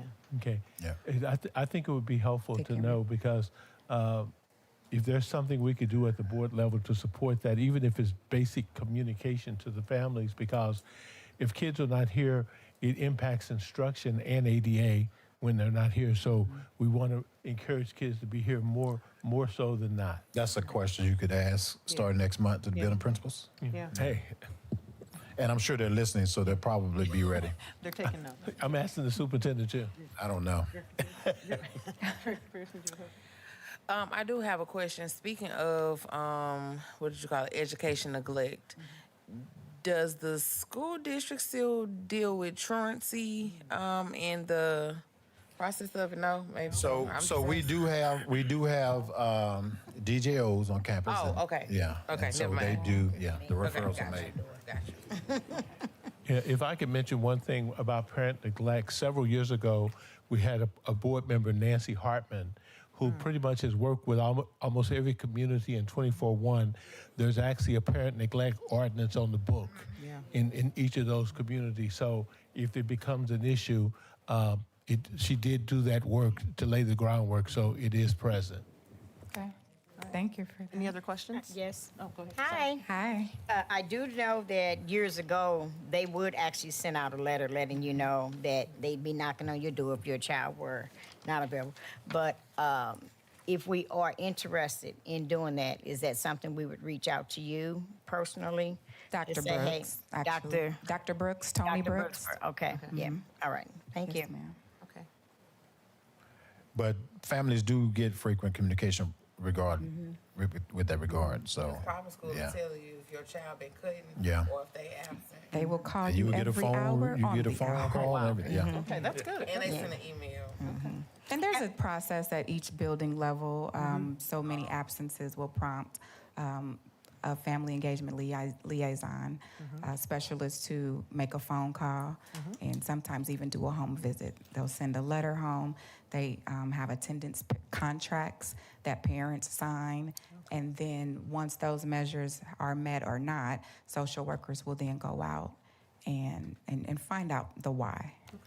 And could I also add to that, I think I did mention that in the last meeting that we had about the Power School. And the Power School actually sends you a report, and it lets you know how many absences, how many tardies, and how many missed classes you have. So the information is out there, but like you said, the problem that we have is we really need to reach the parents. We really need to find a way to reach out to the parents and help the parents to understand just how important it is for their children to get an education. That's right. Anything else? Anyone? Okay, I appreciate it. Thank you. Thank you. Well done. Okay, next we have program evaluation for McKinney-Vento, I believe. Private school will tell them everything. It's like Facebook. Oh, wow. Oh, yeah. That's good. You want to know, just pull it up. Good evening, Good evening. Good evening. Normandy School Board members, Dr. Triplett, Normandy School Collaborative stakeholders. I'm Michelle Shumpert, and I have the duty of managing the McKinney-Vento and special enrollment for the district. And I also have the evaluation form as well as Ms. Kate did. So I won't cumbersome you with this form. McKinney-Vento. So I am in charge of McKinney-Vento foster care and special enrollment for the district. And I serve under the student support services with Dr. Tony Brooks. Our stakeholders for the McKinney-Vento, it impacts our McKinney-Vento students, foster care students. It also, in fact, impacts family and guardians of McKinney-Vento families, foster care, relative kinship placements, and special enrollment families. Special enrollment families are families who basically live in the household, pretty much never left home, but it's kind of like a family home, but they're unable to prove residency in the district.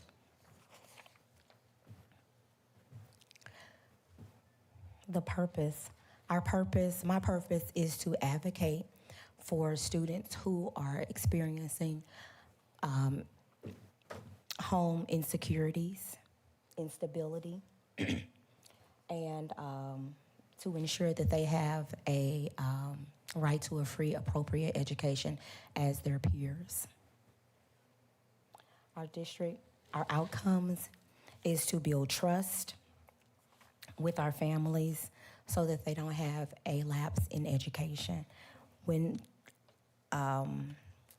going to McKinney-Vento conferences with other McKinney-Vento coordinators, we found that for every week that a student does not attend school, they are, for every week that they don't attend school, they're a month behind on their education. So that's why it's imperative that we have that we ensure that our students are actively participating.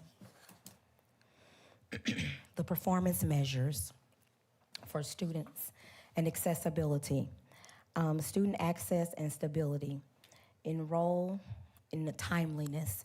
It is my desire that 98 of our students are enrolled within 1 to 2 days of being identified as McKinney-Vento. School stability. So if a student becomes homeless while they're in our school, we're the school of origin, I ensure, if it's the parents' choice, for them to be able to remain in our district. So we work diligently to ensure that for students, they're already in some turmoil. So we want some continuity of education for them. We arrange transportation 100%, and I am very proud of this. 100% of the time, requests are fulfilled within the next day if we get the request by 3 p.m. the day before. We support families and caregivers. We have referrals to outside agencies such as medical, mental health, dental, housing, utilities, clothing.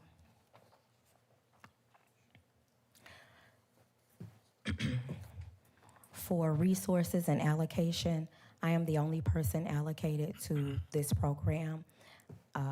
As of now, I oversee compliance for the district to ensure that we're in compliance. Enroll students, I provide the training for the district and reporting for the state.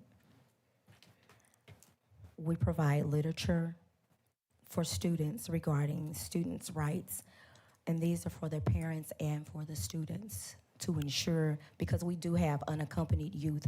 We have a shelter here in our district, and those students enroll as unaccompanied. And unaccompanied youth can be of any school age if they're not in the care and control of their parent or the state. I provide professional development for the secretaries in the district. I've did so for the social workers and the counselors as well, so that they can appropriately identify students and know how to contact me. I am mandated by DESE and the federal government to attend national and state professional development for training to ensure that we're in compliance. And the district and Dr. Triplett supports me on that.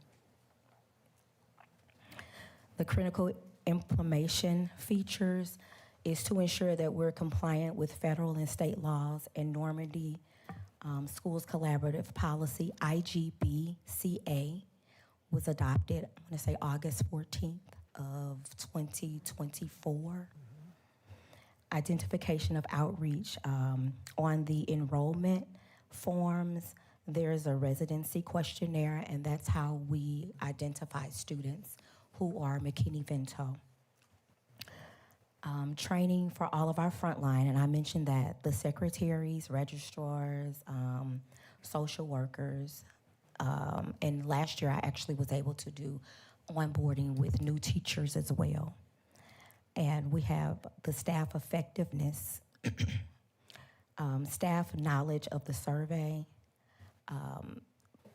I get calls from staff to ensure that they're doing the enrollment properly. Our related district goals and measures.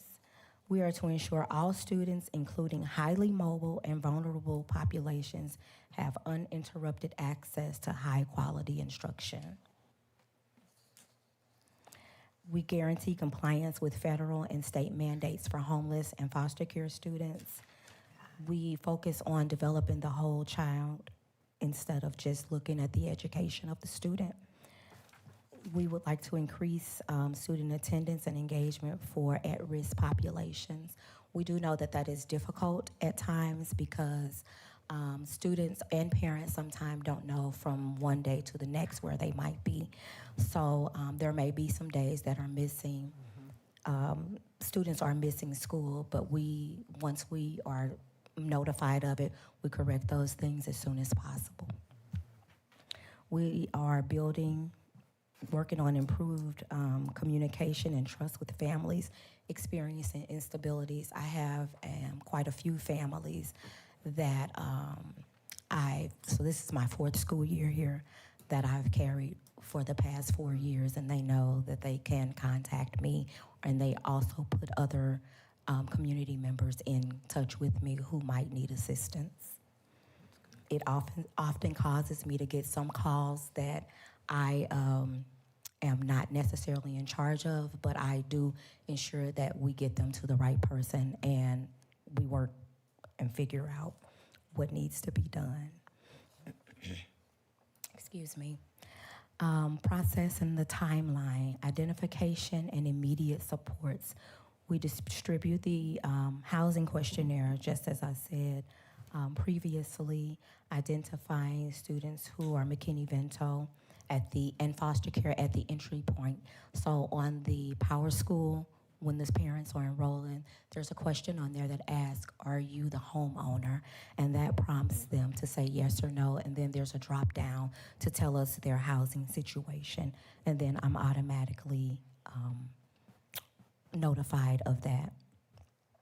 We initiate transportations within the required timeline. We do ongoing monitoring for students in their transportations.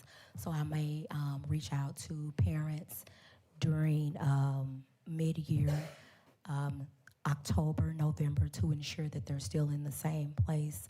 I work frequently, weekly with our cab companies to ensure that students are no-shows, because after 3 no-shows, to ensure that we're not paying for students who are not utilizing the cab, their transportation is canceled until the family notifies me of that. We do year-end evaluations. At the end of the year, every student in the McKinney-Vento has to, they're not per se removed, but their situation is reevaluated, which prompts them to have to speak with me regarding where their whereabouts are. We identify our program wins, challenges, and needed policies and procedures to ensure that our students are attending school and engaged. Our program performance measures are immediate enrollment.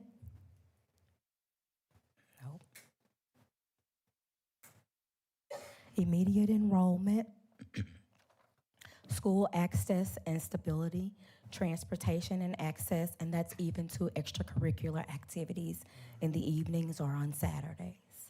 Academic progress, our graduation and promotion of McKinney-Vento and foster care students. So with high school seniors, I meet with them that are McKinney-Vento to see what their after-school plans are, and I provide them with what their post-secondary plans are, and I provide them with a letter to give the Forward in College that they are McKinney-Vento students. So there are things, just as with their enrollment, that they won't have to provide, such as a financial backing or their parents' finances if they're McKinney-Vento students. Student and family engagement, the number of referrals and housing and food counseling that we give out we track that. I actually give parents a booklet of local agencies that they can reach out to if they need assistance. The critical inflammation features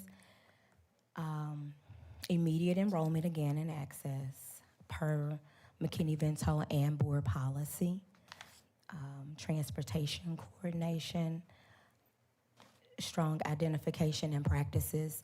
And this is so key because if we're more than 10% lower than the previous year with McKinney-Vento students, Dr. Triplett will get a letter from DESE regarding that because the numbers of McKinney-Vento students is nationally grossly underreported, okay?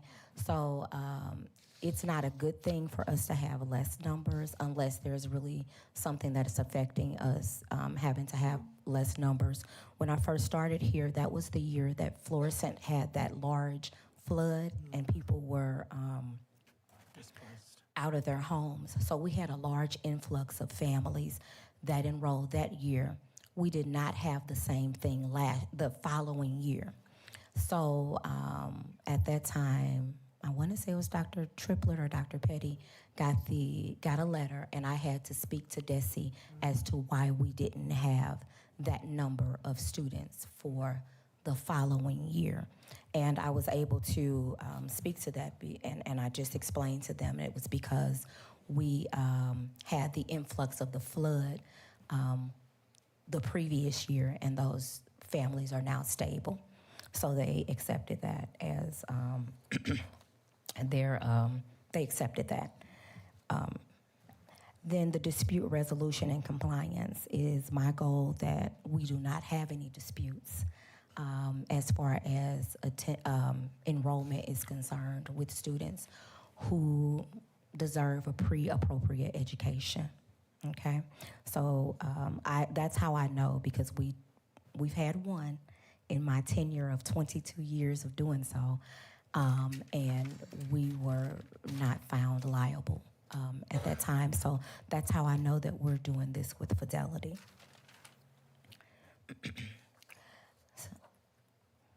Second recommendation, to extend family engagement, create a resource guide for McKinney-Vento students and families, host quarterly family engagement nights focused on housing, employment, and wellness support. Ongoing practices of training administrators, because sometimes administrators do not understand the logistics behind students being or remaining in our district. I often tell them that you can't tell me that the student is misbehaving, or you can't tell me attendance is bad. Those aren't reasons, because those are things surrounding, most of the time, their homelessness, okay? Increase awareness in the district. I would like to launch an awareness campaign during National Youth Awareness Month, which is next month. So Ms. Tony has ordered blue pens for us because that's the color, and I will distribute those next month in acknowledgement of the National Homeless Youth Awareness Month. Okay. Any questions? You have any questions? Any questions? Go ahead. I have one question. Yes. How many total students are currently in McKinney-Vento as of today? As of today, 605. Thank you. Yes. Yes. So as far as special enrollment, you spoke of homelessness. That's not necessarily meaning they're without a house. They're meaning they're possibly living with a relative. Doubled up with another family. Hotel, motel. I have a couple students last year that were in cars. And in those instances, they don't have a mailing address. So we're instructed to use the district address as the mailing address. And my next question is, with Power School being our big enrollment initiative, has that been easier for the parents to enroll, or? So, yes and no. I'll say this. Because it's new, it's just getting the parents to understand that this is the platform that we have now. They're used to coming into the office and seeing me. And now they're not getting pushback, but they're directed to the Power School portal to do the enrollment. And again, when they ask that question, it prompts and I get an email saying that this family is McKinney-Vento. So then I reach out to them and we do the assigned paperwork. There's also the McKinney-Vento forms online now instead of them having to come into the office. Some parents weren't able to access them, and in those cases, I email them out and they email them back to me. But yes, it has been instrumental and in me being able to re-enroll the 605 students and counting that we've enrolled. Thank you. Other Thank you. questions? Other questions?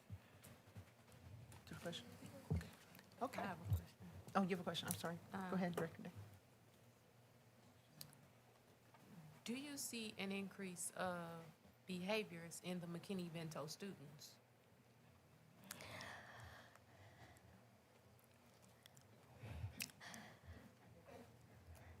That would probably be an administrator's question.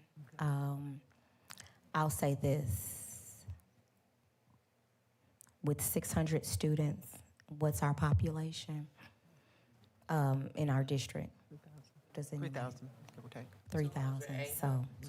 2,873 students. So that's, maybe a fourth of the students that are McKinney-Vento.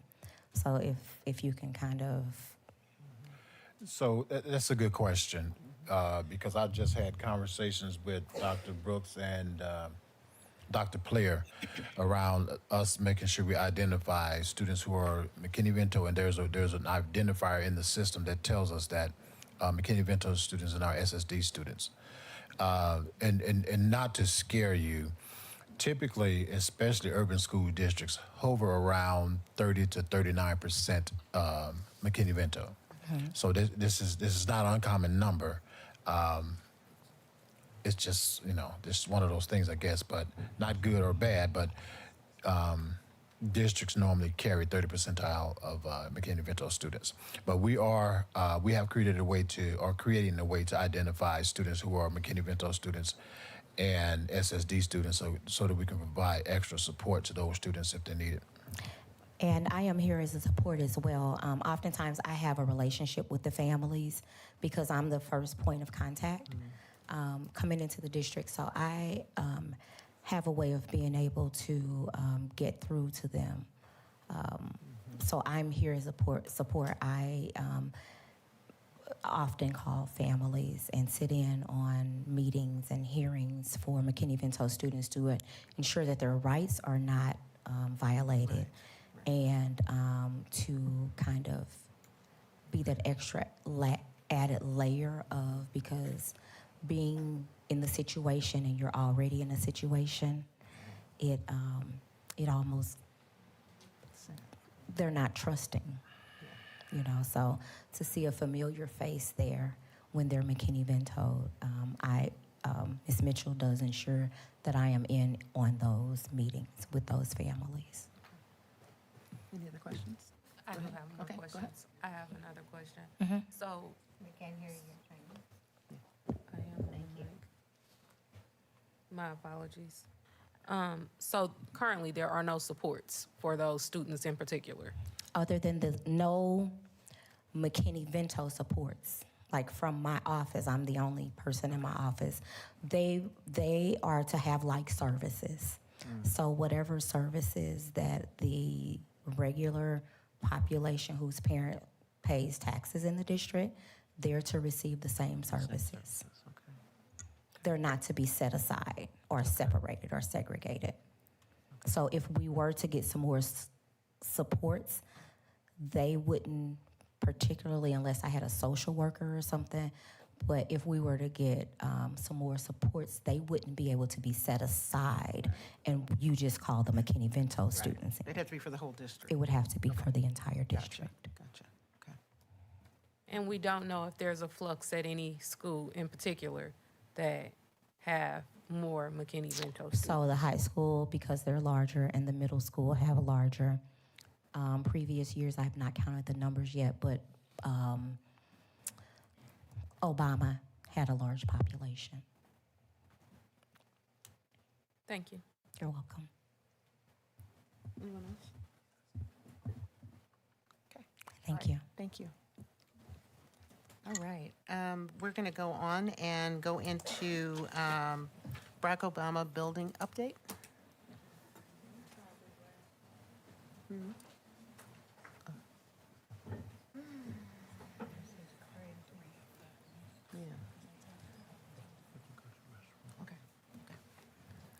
Good evening, Board. Good evening, Superintendent. Good evening. Good evening, NSC community. These are building updates for Barack Obama.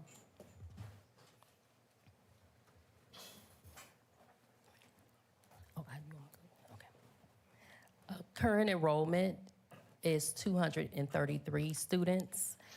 Projected enrollment was 259 students. This is our current proportional attendance data. So for August, we were at 96%, September, 90%.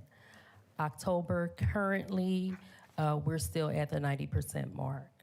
So compared to last year, at the beginning of the year, it's comparable.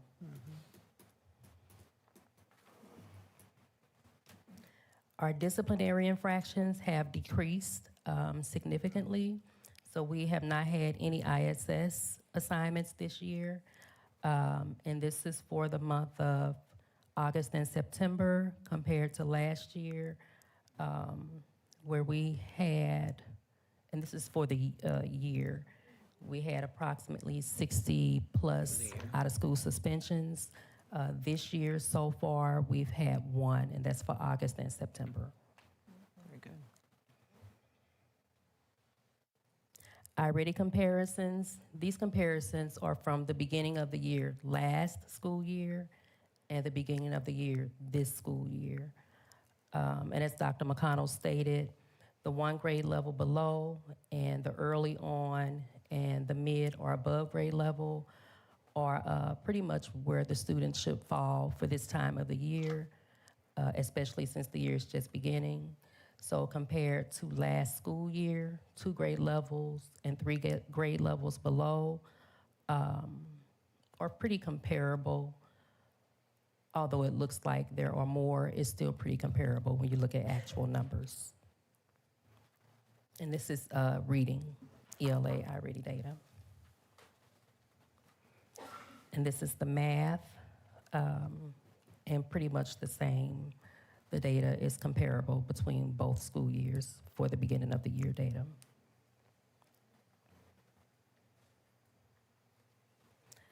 Building pinch points and solutions.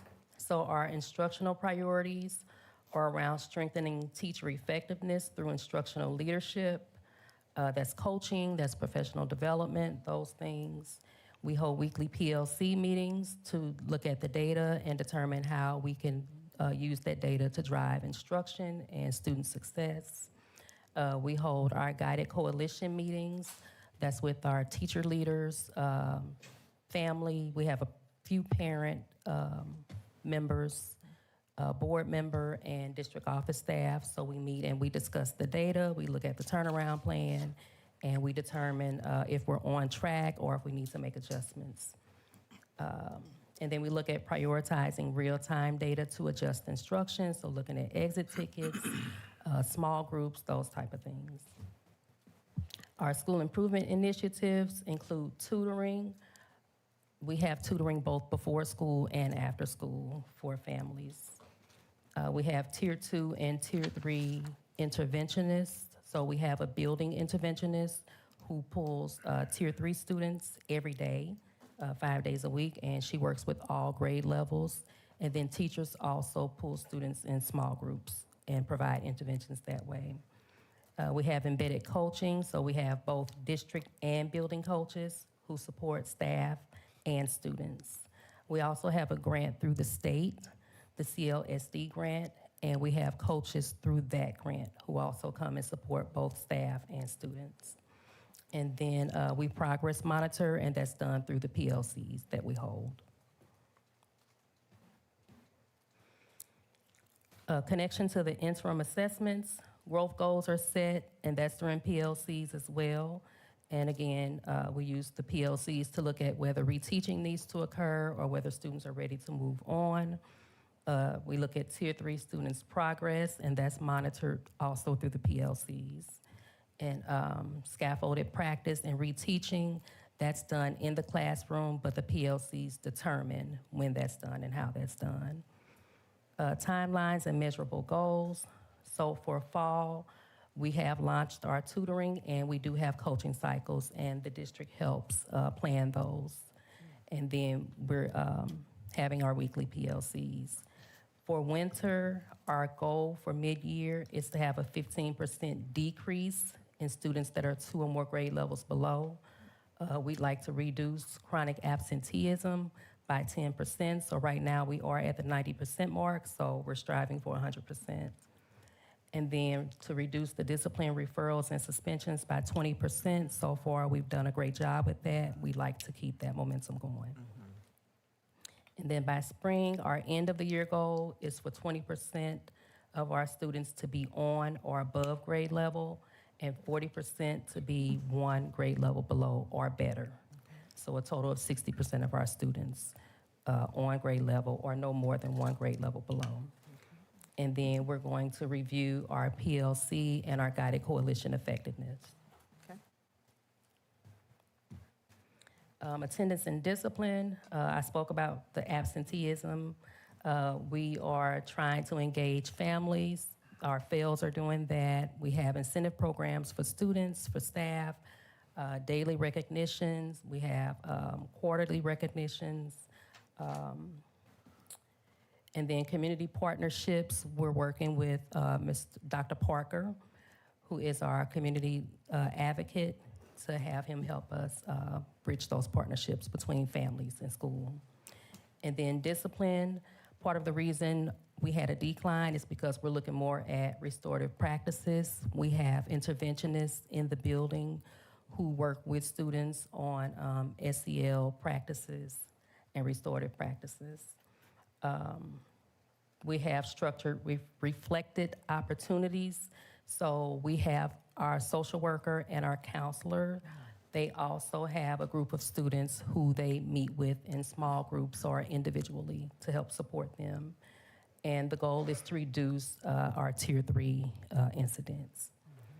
And then lessons learned, there's a need for consistent fidelity across the classrooms. Coaching and PLCs have increased collaboration, but we need to deepen our accountability around that. So our next steps are to increase our accountability. So I'm completing walkthroughs, providing feedbacks, meeting with staff to get their feedback, meeting with the coaches to see how we can bridge and network together. Expanding high dosage of tutoring for the lowest 25%. Currently, that's what our tutoring is focused on, those Tier 2, those bubble kids who we can push. And then if we can bring in any Tier 3 students, we're including them as well.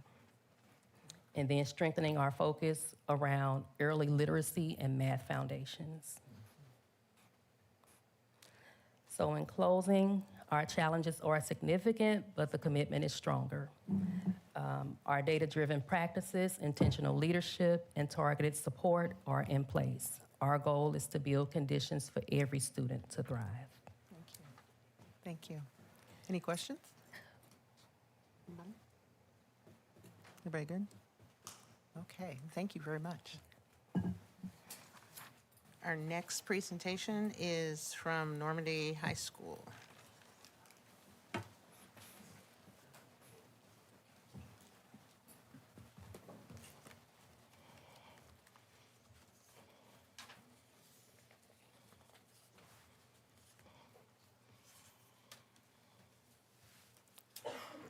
Greetings to our superintendent, our board members, our president, and to our Normandy Schools Collaborative Footprint. Thank you.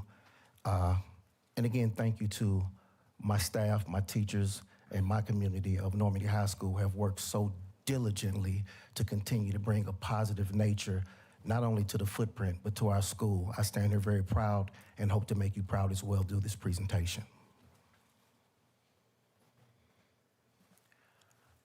Our projected enrollment, and I'm sorry, today I am speaking from the superintendent's goal of student achievement, goal number 1, as well as our CSIP goal, student achievement goal number 1. Our enrollment status for 25-26 school year, our projected enrollment is 708. Our actual enrollment, when I did this, was 618. As I left the building today, it was 635. As you can see, 2024-25, we did our 90-90 data, but our proportional data shows that our scholars are coming to school. And in regards to attendance, we are working very diligently under the leadership of the superintendent. We have Wednesday meetings every Wednesday that are led by me, but it's not me. It's a team of our social workers, our social worker, our FELS, our administrative team that I work so very diligently with, you know, and we do go out and we knock on doors, our social worker does, to try to bridge the gap of our L&D report that was hindering us last year. It's still a work in progress, but we are working diligently to try to work with our parents and find out where our scholars are. Our disciplinary infractions. ISS 2024, we had 23. We just hired an ISS, coordinator. His original start date was September 29. So when you look at the data, it'll show an increase in out-of-school suspension of 35, which still is a good number. We stayed at 35 because we were working diligently with our parents instead of putting students out where if it was a measure where we felt like we could talk to the parent and parents were receptive, they would come in and we would sit down with myself, assistant principals, and we would try to discard having this nature of negativity happen again. But those numbers should go down because now we'll still communicate with parents, but in the event that a parent cannot come in, we do afford the opportunity for our scholars to go complete their work and their assignments and spend time collecting themselves and resetting in-school suspension. iReady numbers. Our comparative data.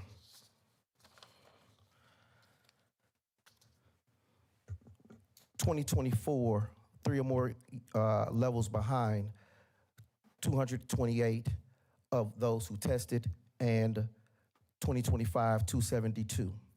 But I want to focus on our students that we're working diligently to try to move up right now. As we said earlier, we don't want to forget about our scholars who are far-fetched behind, but we have our bubble students who are 1 or more year behind.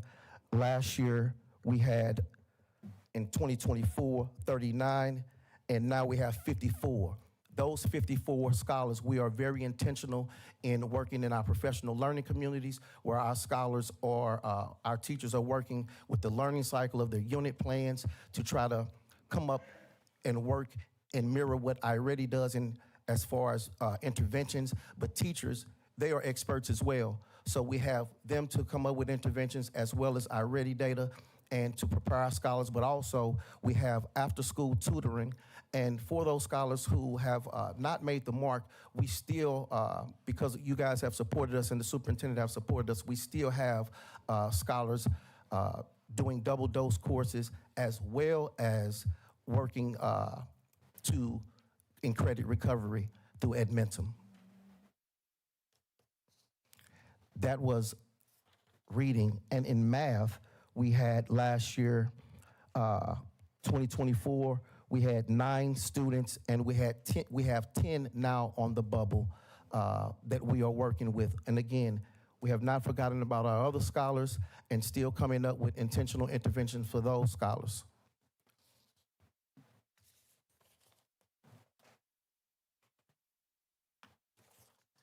building pinch points. ELA iReady summary.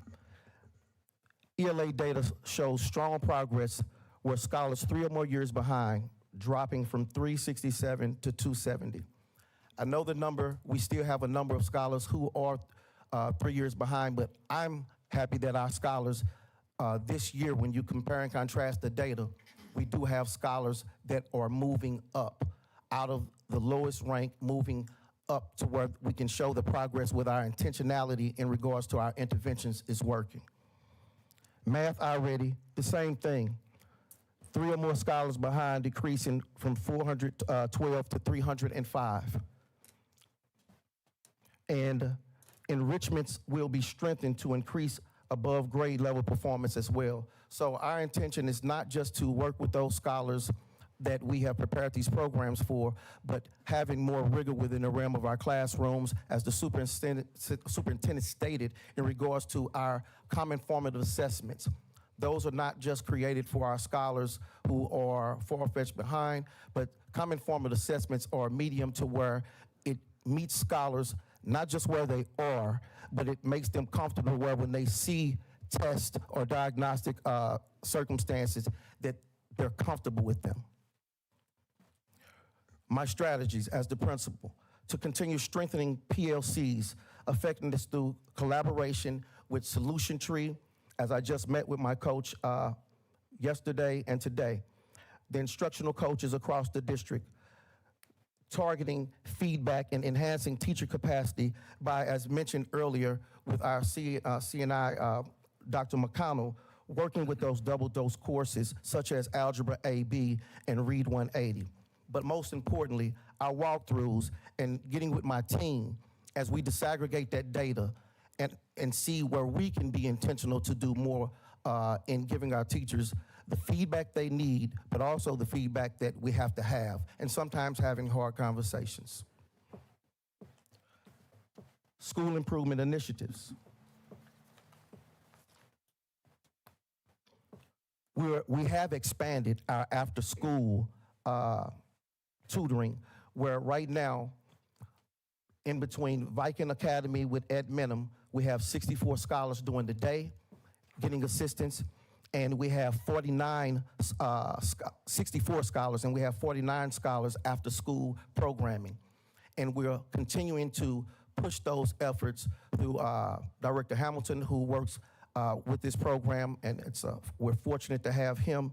He is working very close with those teachers, and those teachers are working hard to make sure that those scholars who are 12th graders get what they need, learn what they learn so that they can graduate, but also those students who are behind, to give them the confidence as they get in taking Read 180 and other interventions.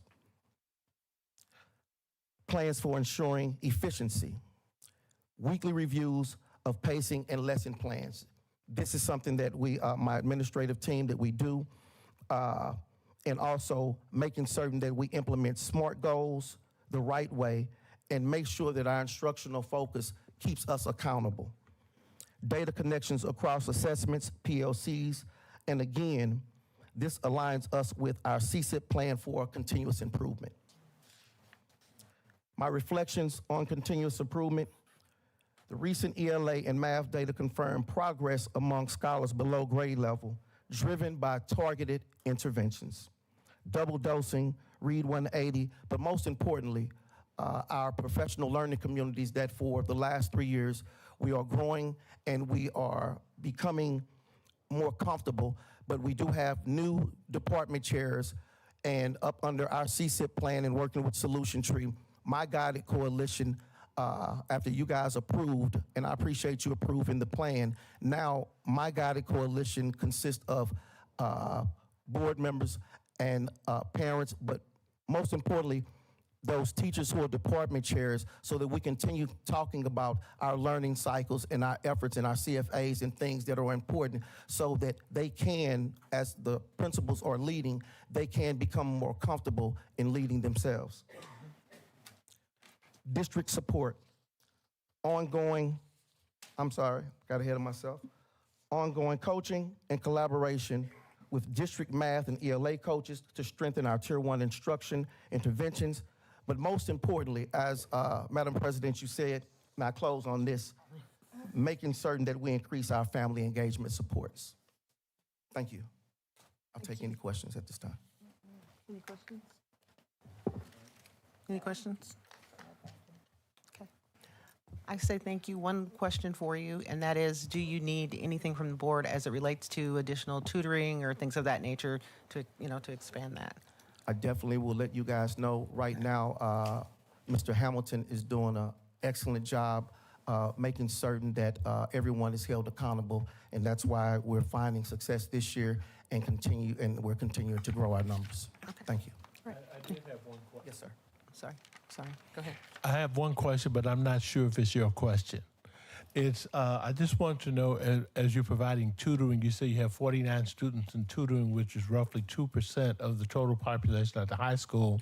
And I wanted to know if academic tutoring is provided for athletes, because, when we got kids multiple years behind in learning at the high school, we want to make sure our students maintain academic eligibility so they can play. So I don't know if that's your question or the athletic question.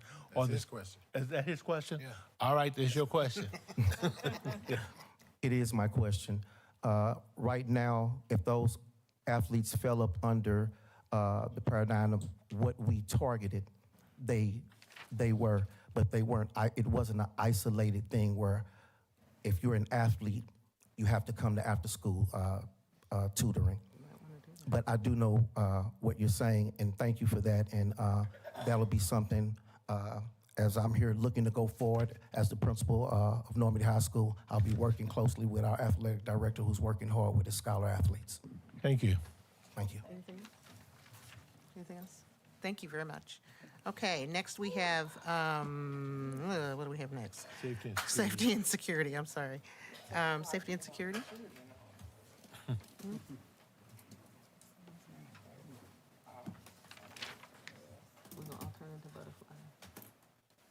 Good evening again, Madam President, members Good of the evening. board, Good morning. Dr. Triplett, ladies and gentlemen.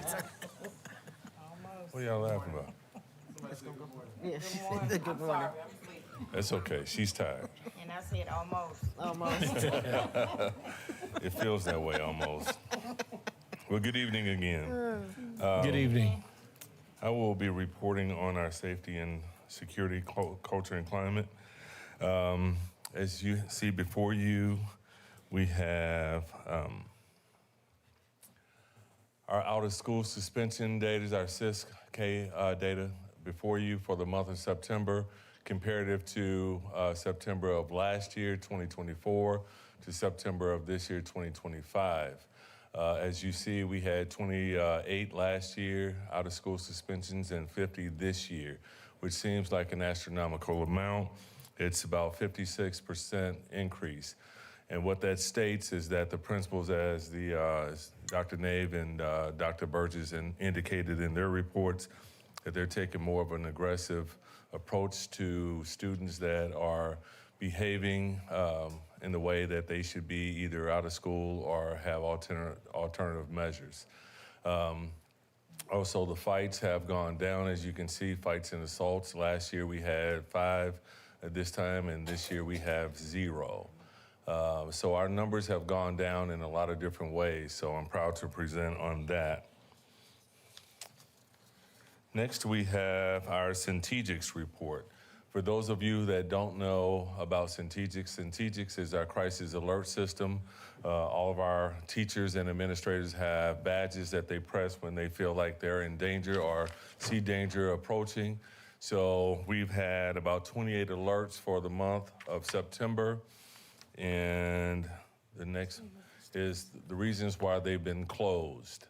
As you can see, we had medical alerts, we've had testing, which is a majority, or the majority are the physical altercations, suspicious behaviors, and behaviors as a whole. 28 alerts altogether.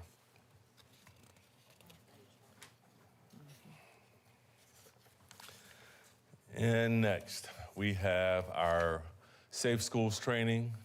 As you all know, that music requires us to take a certain amount of training every year.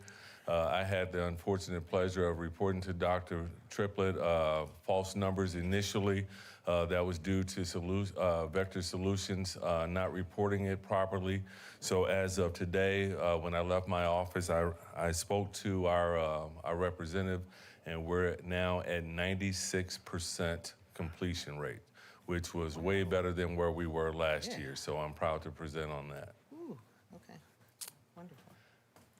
And that's all I have. Any questions or concerns for me? I have a question. Yes, ma'am. Good evening. Hello. What is LTS, or did I miss? Long-term suspensions. Okay. Okay, thank you. That's Yes, all ma'am. I had. Yes, ma'am. Anybody else? You guys have a question? Do all employees get Centegix badges? Yes, sir, they do. Okay. Anybody else? Okay, I think that's, oh, wait, sorry. Go ahead. I see under out of suspension, you have fights, assaults, phones, and others. Then under long-term suspension, you have assaults, fights, and assaults. What's the difference between the two? Because in 2025, it lists 21 fights versus 24 is 14 fights. And then under long-term suspension is 5 fights in 24, but 0 in 25. So I'm trying to understand the difference between the fights. A fight and an assault? Well, let me No. try it.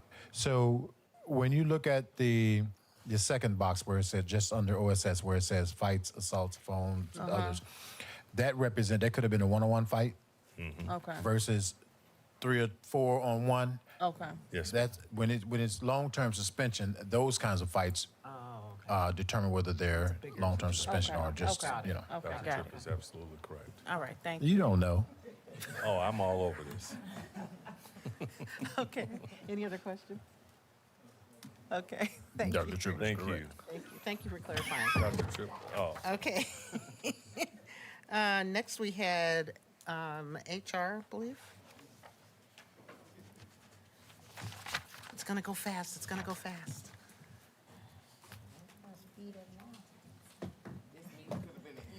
Good evening, Board, Superintendent, and family. Since the last time we met, like 3 weeks ago, the only update really is the international teachers did arrive. So about 16 international teachers have arrived, and they are now in the school building. So with that being said, I will say that 79% of our teachers are certified. 94% of all teacher positions are filled, which leave us to only 6% of our teacher positions being vacant. And that's pretty good with what we have right now, and is only the start of the school year. So I just wanted to provide you with that little bit of an update, and also say that we are having a recruitment fair November the 8th at the high school from 8 a.m. to 1 p.m. And that's it. Okay. The question. I have a question. The 16 international teachers, can you tell us what schools that they're going to be placed in? Or how many per school? How many per school? I could give you that information. Okay. Provide you guys with an update on what that is. And we also I provided that like 3 weeks ago The where circle graphs. yeah, Circle so graphs, it's okay. actually, they were actually included on that Yeah. the report from last board meeting. So I included them already in that report. So I can resend that report Could as you well. do that? Thank you. Yeah.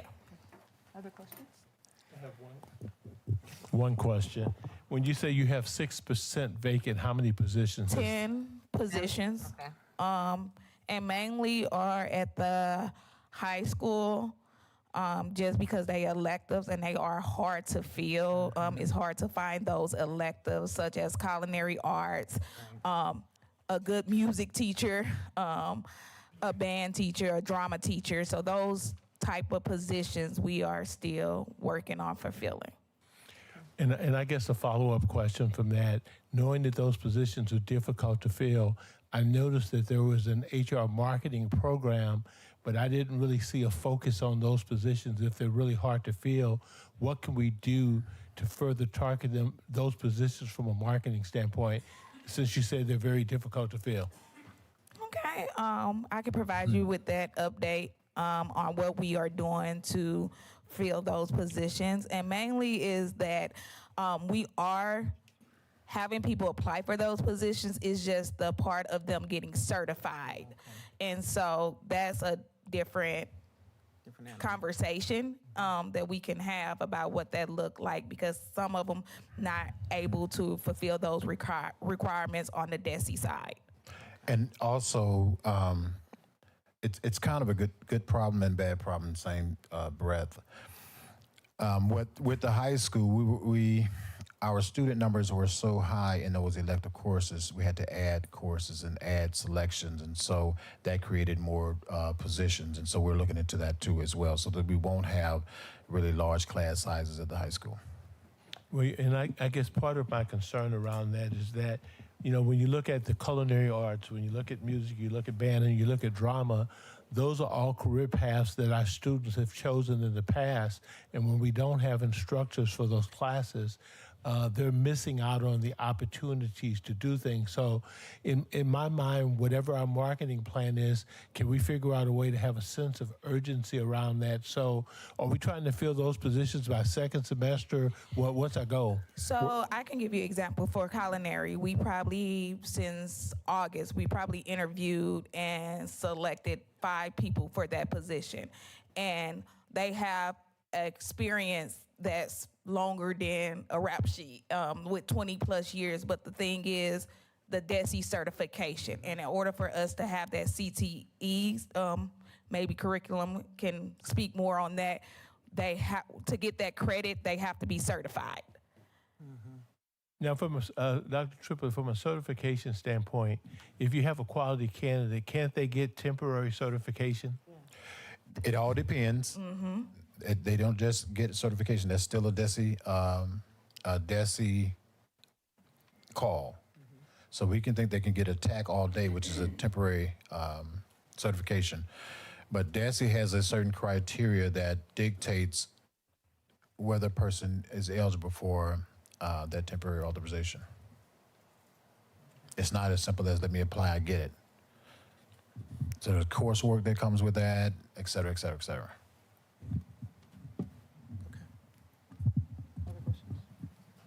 Questions? No? Okay. I think that's it. Thank you very much. Thank you. Thank you. All right, let's see. The October KAI construction update, and I know you're going to zip through this, right? That was just a hint. We love you. Good evening, Madam President, Board of Directors, Dr. Triplett, and the family at the collective. All right, so my name is Jossie Haynes. Moving right through this. This is the ESSER 3 update. So Bell Ridge bus lot improvements is scheduled to be ending on end of the fourth quarter of 2025. This will include this KAI scope of work that we're working through, which is the fencing, power card readers, and A-phones, which are the way that they communicate through the campus. Kennedy Fencing is currently contracted to do this work, and they're installing the fence currently right now. Highland Fleet and delivery of the EV buses are scheduled to be done on the end of the first quarter of 2026. Additional facility support will be done the end of 2026, which will include Viking Hall, interior cosmetic upgrades, track concession stand updates, the press box updates, and as you all know, the football field or the athletic field is complete. Current update on what's going on with the facilities master plan. I know that we've worked with Dr. Triplett on this particular project, where we've had multiple sessions that started on the 9th. Those sessions included the facilities condition assessment, the operations assessment, and then we also walked through the technology evaluation, just getting feedback from the district and different representatives. Here's a picture of the high school multi-purpose field. And here's some additional, the additional work that I just mentioned, just some renderings and pictures of what the work that's going to be taking place. On the work that's going through, working on the athletic field. This is just looking at the concession stand. And this is over at the Viking Hall. Some more renderings. Current picture of the demoed stadium seating over at the Viking Hall, and that upgrade is going to continue to work once the seating is in place. Once we get the seating, it's ordered right now. It's supposed to come in a few weeks, actually a month or two, so that we can start getting that installed. So it's going to be completed by the end of the year. Here's just an overview of the bus lot that's currently underway.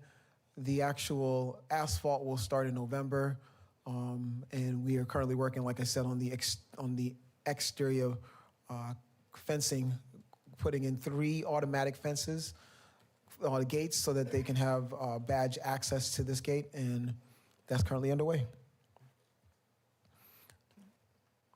ESSER 3 cost projections. These are just the projected costs. Some are actuals to the month, and then the ones that are costing throughout the rest of the year. Thank you. Any questions? Any questions? Go ahead, Teresa. Yeah, I want to keep it quick. I'm trying to cut the microphone off, but it might not work. So good evening, Jossie. How are you doing? Fantastic. I see that it's not on. I'm just loud. I see that Viking Hall, you said should be done with the end of the year. So is there going to be some type of I guess temporarily play for the basketball, or you all have worked something out with the athletic director? We worked it out with the athletic director. Will not be done at the end of the year. It's going to be done in the first quarter. First quarter. Currently, we are. It's underway right now. So. Okay. And you all have worked out with. We worked it out with the athletic director. All the facilities that are going to be under construction, even at the football field, the concession stands. Gotcha. Thank you so much. That's all that I have today. My pleasure. Go ahead. Do you have a question? How about down here? Any questions? Nothing? Okay. All right. I think that's it. Thank you very much for zipping through it. All right. Break. Okay. All right. Next, we have the 2025 September board report, financial report, excuse me. Good evening, Normandy Board of Education, Dr. Triplett, and Normandy Schools Collaborative community.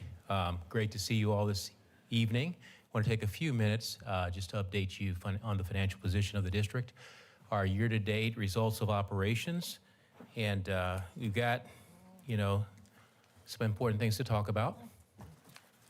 We are currently year-to-date or through September 30th, we have fund balance reserves standing at about $15.7 million, which have dropped about $5 million in this last month or so.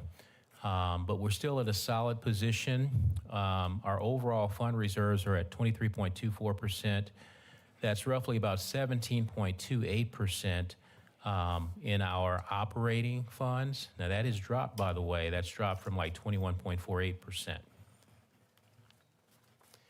So we basically began the year, if you look to the far right column, our financial position, that's interesting. Let's go back. Sorry about that. Oh. You're done. I wish I could say that I was done. Here we go. Okay, there we go. All right.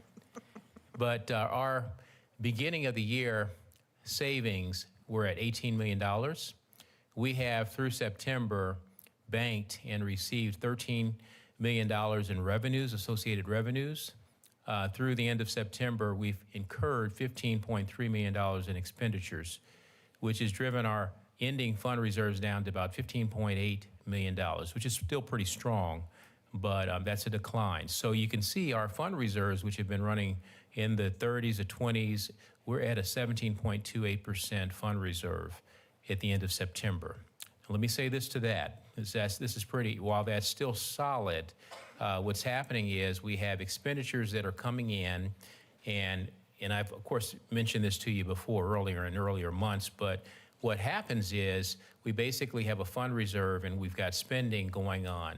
We've got to get to the month of December. We've got literally 2 more months because we're going to have a huge influx of revenues and so our fund reserves are going to be replenished come December. But of course, that's 2 months down the line. So really our fund reserves dropped by about 4.2%. And down to the 17.28% level. So we're closely monitoring that, Dr. Triplett and I and our team, because we have the option, if we have to, we can borrow against our future tax receipts coming in December, but we hope not to do that. But we may end up having our fund reserves dip to 10%, which would still be 3 times, what the state requires. But then what's going to happen come December, the fund reserve is going to jump back up to a high level. So we've had some things happening in the last couple of months. Of course, one of the big things that you see happening, we have had the Early Learning Center commitment. So we have been making payments to get that addressed, and that's working out. But we wanted to bring our financial position to you. We're still strong and solid at the 17.28%. We expect that to stay, maybe dip as low as close to 10%, but then again, we expect it to jump back up into the 20s and the 30% come December and January. Moving on. And let's take a minute to talk about some of the fiscal things that we are doing currently as a district. We continue to work with the Highland Fleet Company. Jossie just mentioned that. We've got the 15 buses that are on target to be received by the end of the first quarter. We've got that Bell Ridge Operations Center, the transportation depot, that's scheduled to be completed by the end of this calendar year. We are interviewing respondents, secondly, to an RFP for an accounting in our HR system. Of course, we've got some things to look at. We want both sides, both our accounting and our human resource departments, to be pleased with the specific provider that we are looking at. And so we're looking at putting that implementation for this new system in by July 1 of the next fiscal year. We continue to move forward with the ESSER 3 projects. So we've got a lot of great construction going on. I want to say over the last couple of years, we've added, if you look at all of the the high school campus properties, that construction, and then you look at the ESSER 3 construction, we are literally adding about $46 million of new assets to our plan. That's massive. So the district is in a sweet spot, a special time of really growth in many ways operationally. So that's what we have going on. The ESSER projects are on course to be completed, as Mr. Haynes has mentioned. We have to have all of that project, all of that done, and the spending done in the first quarter of the upcoming year. Fourthly, we continue to work with our auditing firm, Mueller, Obergefell & Jones, LLC, and we are about 75 to 80% complete with the examination. Our goal is to try to have an audit opinion and report to you at next month's in the November meeting. Ms. Rigsby has for you, and I think you all have this, but the paperwork. So the auditors are, of course, looking for that confirmation, that information as well. So hopefully you're able to complete that, or you've been able to complete that. And then finally, we completed our annual tax rate hearing process in September. Thank you, board, for that process. We saw that our assessed valuation in the district grew by about $48 million, from up to $470 million. That's massive.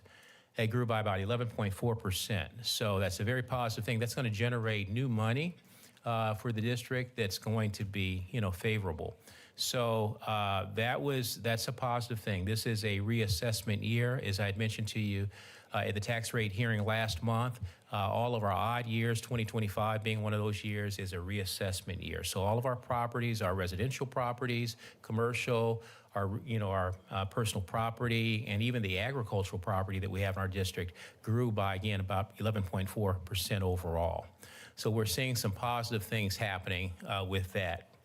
I do want to mention finally that we have the Early Learning Center, We have had the remediation done, completed. Ms. Days and her team have been involved in that. That's done. We now are working to have restoration of that site, and we want to get that done hopefully by year end so that Dr. Payne and his team can move back into that facility. But we have been working with KAI. They have helped us identify a finalist basically that's going to be doing the work, the restoration work. So that's going to begin soon. We are moving forward with that. That's about $418,000 that's going to cost us. They came in Woodard, by the way, with the lowest bid, and so we are moving forward with that. We are employing the emergency provision of policy DJF2 to move forward quickly with this work. So we just want to update you on these happenings. And so without any further ado, I'm ready to take any questions that you might have. I do want to mention we've got something I think exciting. We've got a gentleman who's going to be coming to us next that's going to talk. He's the managing director from Stiefel, and he'll be talking with us about another basically construction or effort initiative that we have possibly to consider. Do you have any questions for me at this time?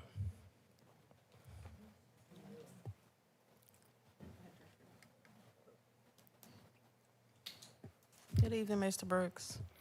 Good evening. I have one question. Has there been any additional internal controls put in place to monitor the operating fund balance for over the next 2 months?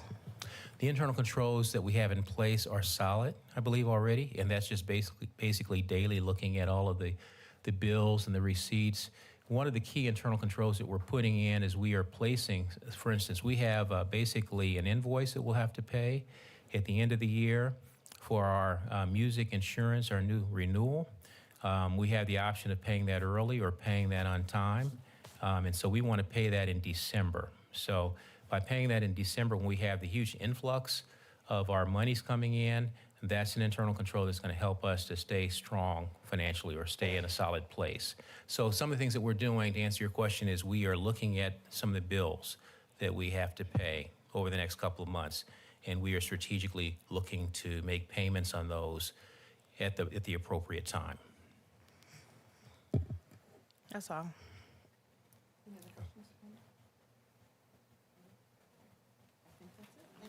Okay, thank you very much.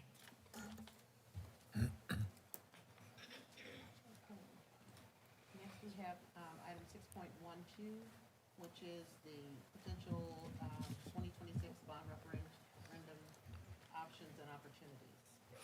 And I'm glad we have some mayors in the audience.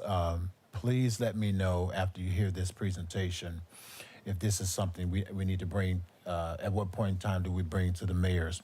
Because your help is going to be absolutely essential in this area. We're not doing it. We're saying that this is a potential opportunity for us, and we definitely would love your support. So please let me know if this is something we should bring at the next mayor's meeting, and we'll make sure it happens. How do I control this? Just push this button as you want to move forward. Push that forward. Good evening, everyone. To the Normandy School Collaborative Board of Education, to Dr. Triplett, to the members of the executive team. My name is Lorenzo Boyd, Managing Director of Public Finance for Stiefel, and I'm here to give you a brief overview of the district's outstanding bond indebtedness, and then look at 3 financing options that are available to the collaborative as you go forward in April 2026. And as Dr. Triplett mentioned, this is just for informational purposes. This is nothing that the district has decided to do, but there's opportunities available for the collaborative.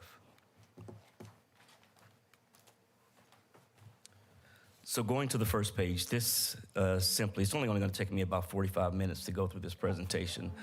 So just bear with me. I didn't know you were this way. I'll catch it by Zoom. Yeah. I'm going to speed it up just a little bit. Okay. Thank you. So what you find here is the district's debt map. So this is the outstanding indebtedness of the school district. And what you'll see here on the first page, there are 3 series of bonds that are outstanding for the school district. They're your 2021 Bs. As you can see at the bottom, towards the bottom of that stanza, the original par amount was issued for $26.5 million. There's $23.7 million still remaining that needs to mature. That matures in Looks like March of 2020, March 1st each year, going from 2026 all the way through 2041. And then you have your outstanding, your Series 2023 general obligation refunding bonds.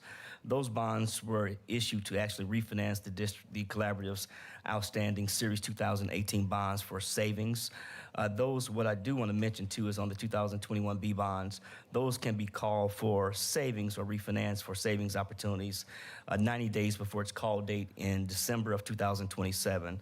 So basically their call date being March 1st, 2028, new federal rules stipulate that the district can actually, the collaborative can refinance that debt in December of 2027. The 2023 bonds, you'll see that they mature finally in 2028. Those were issued for $6.6 million. There's a little over $4 million remaining there. Those can be refinanced in December of this year for refinance savings. Then you have your Series 2024 bonds. Those were issued for $7.4 million. You have $4.5 million remaining. And as you can see, their final maturity is in March 1st, 2027. The next page talks about the lease obligations for the collaborative. Going through this pretty quickly, you have your 2018 lease purchase agreement that was issued for a little over $1 million. You still have a little over $1 million remaining. They don't start maturing or paying off until 2028. Their final maturity is 2033. Then you have your 2018, which were taxable. They have a final maturity of 2028. Those were issued for $941,000. There's $326,000 remaining. Then you have your 2020 certificates that were issued for $485,000, and those go all the way out through 2035, and there's $365,000 remaining there.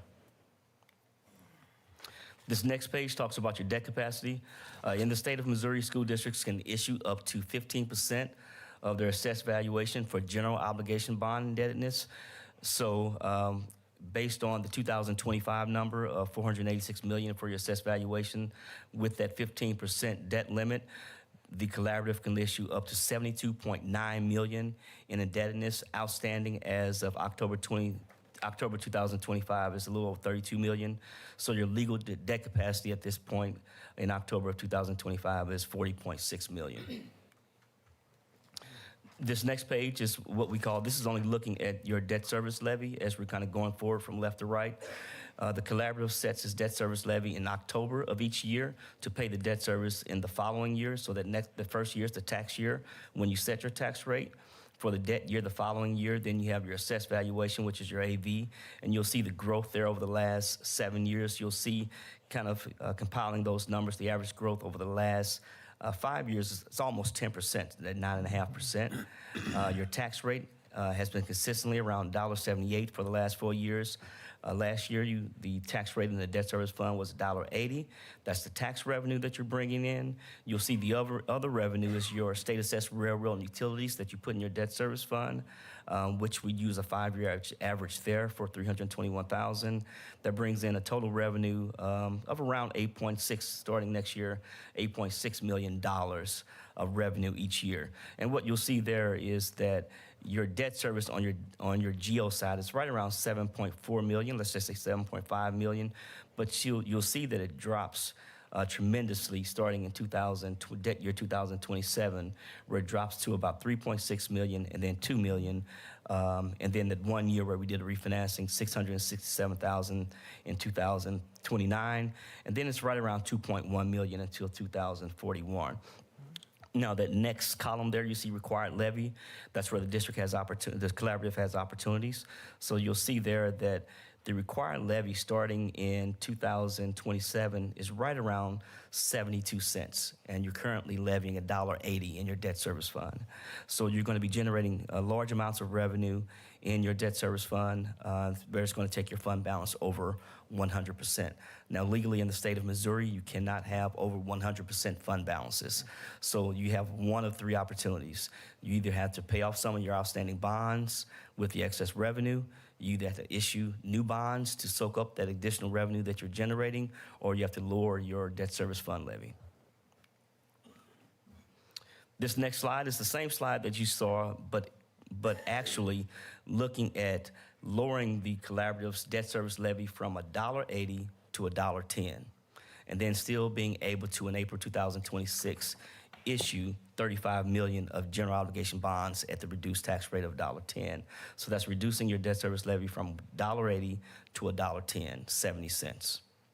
So with that, you'll see, even at issuing $35 million of bonds, you'll see that you'll grow using conservative growth estimates. In 2030, roughly, you'll go over 100%, and the collaborative will have we have the ability to issue new money bonds in 2030 again. The next slide is the same slide, but instead of actually reducing the debt service levy to $1.10, as you saw on the previous slide, you reduce your debt service levy from $1.80 to $1.25. So that's 55 cents. And the collaborative still can issue $40 million of bonds at the reduced rate of $1.25. The third slide shows you the same analysis, but reducing the collaborative's debt service levy from $1.80 to $1.30, so 50 cents, issuing $45 million of bonds at the reduced tax rate of $1.25. Now, what does this mean? 1 cent with the most recent AV, 1 cent generates approximately $46,000 in new revenue for the collaborative. So if you were to reduce your debt service levy from $1.80 to $1.30, you would generate $2.3 million in excess revenue that can go towards the operating fund. If you reduce it by 55 cents, you can generate $2.5 million a year, and that's a yearly sum to the operating fund. Or you can reduce it, as you saw on the previous page, from $1.80 to $1.10, issue the lesser amount of bonds, and do a transfer of 70 cents to your operating fund, which would generate $3.2 million of operating revenue. Now, those require a ballot initiative. So whenever you do general obligation bonds, that requires a 4/7 or 2/3 ballot initiative. Next year, you have 3 opportunities at 4/7. If you wanted to transfer some of this levy to your operating fund, that would require a ballot initiative as well, but that's a simple majority initiative, transferring either 50 cents, 55 cents, 70 cents to the operating fund to generate additional revenue a year for the collaborative. Here you'll see, with next year being an even numbered year, the state of Missouri is a little bit different in terms of how it looks at and governs general obligation bond initiatives. So with next year being an even numbered year, you'll see that April, August, and November, you have 3 opportunities to do a 4/7 voter approval, which is 57.1%. As I mentioned, transferring that debt service levy to the operating fund requires a simple majority, so it doesn't go by the same rules as a general obligation bond initiative. So that's simple majority. If you were to wait till the following year, then obviously April would be that would be an odd number year, and April would be the only time that you would be able to do a 4/7 voter approval. In August and November, those are 2/3 voters approval. And at the bottom of that page, what you'll see there are the anticipated times that you need to have your ballot language to St. Louis County to get certified for the April election. So with that, I open up for any questions. Any questions on this side? Any questions on this side? Okay, we'll do our math homework. Say again? I said we'll do our math homework. Okay. thank Okay, thank you very much. Thank you, everyone. We need a special training class. Yeah. So one question that my fellow Yes. board member had, as we go through this and kind of digest it, are you available for us to ask additional questions? Absolutely. Okay. Yes. All right. Okay. Okay, I think that's it. Thank you very much. Thank you, everyone. Have a good evening. Wow, okay. All right, we now move into item number 7. And if you'll recall, we moved 701 through 705 down into the consent agenda. So our next item is the full year 25-26 transportation variance report. Okay. Good evening. Hello. Good evening. I am here to, my name is Benita Weaver, and I'm Director of Transportation. I'm here to present the variance report for the 2025-26 school year. Thank you. I don't know how to work this thing. Okay. The variance report is a report that shows, how do I click this? Oh, never mind, thank you. It shows the, let me go to the next one. It shows the hazardous routes for students that are, they have to walk to and from school. And the hazardous routes would be where they would have to cross a major highway or any streets that are 40 miles an hour or above, railroad crossings, streets without a crossing or signal light. So that's where we measure the variance for the school district. Areas that we have identified is Lucas Hunt Road, the Lucas Hunt Village Apartments, they're named something else now, but Highway 70 that they have to cross. There are some areas on Natural Bridge that do not have a crossing walk or light that they have to cross, and also on St. Charles Rock Road. So we've identified those areas. So let me go to the next slide here. And so we used Jefferson, as you can see on the screen, we used Jefferson as a example. And you can see where I think it's the little orange people, those are students that fall within the walk zone, and they are less than a mile from the school. And the variance for that would be if they had to cross over like Florissant Road or the railroad track area, then those students would be deemed as a hazardous and they would be transported by bus. Other than that, if they're in the walk zone, they would not be eligible for transportation. The people in the blue, those are people that are more than a mile and do not, are eligible for transportation, I'm sorry. Excuse me, we don't have it on the screen. Oh, you don't? We need to move the presentation forward. Move it what? Move it forward to the. Oh, sorry. Sorry, I'm looking at it on here, sorry. So again, the orange people are the ones that are in the walk zone. And the variance for them would be if they had to cross railroad tracks or Florissant Road without a crosswalk. The blue people are the ones that are more than a mile, and they are transported to school by bus. And we have the next slide kind of shows you the areas that we identified that I mentioned, which is Lucas Hunt, St. Charles Rock Road, Hanley, and some on St. Charles Rock Road. And it gives you on the far right column, the last column, it gives you an estimated amount of students that would be in that variance.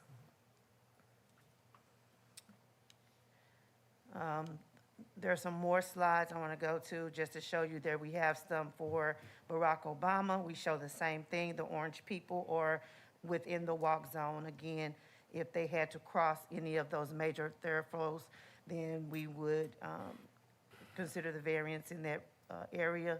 And if they did not have to cross any of the major streets without a crosswalk, then they would not be transported.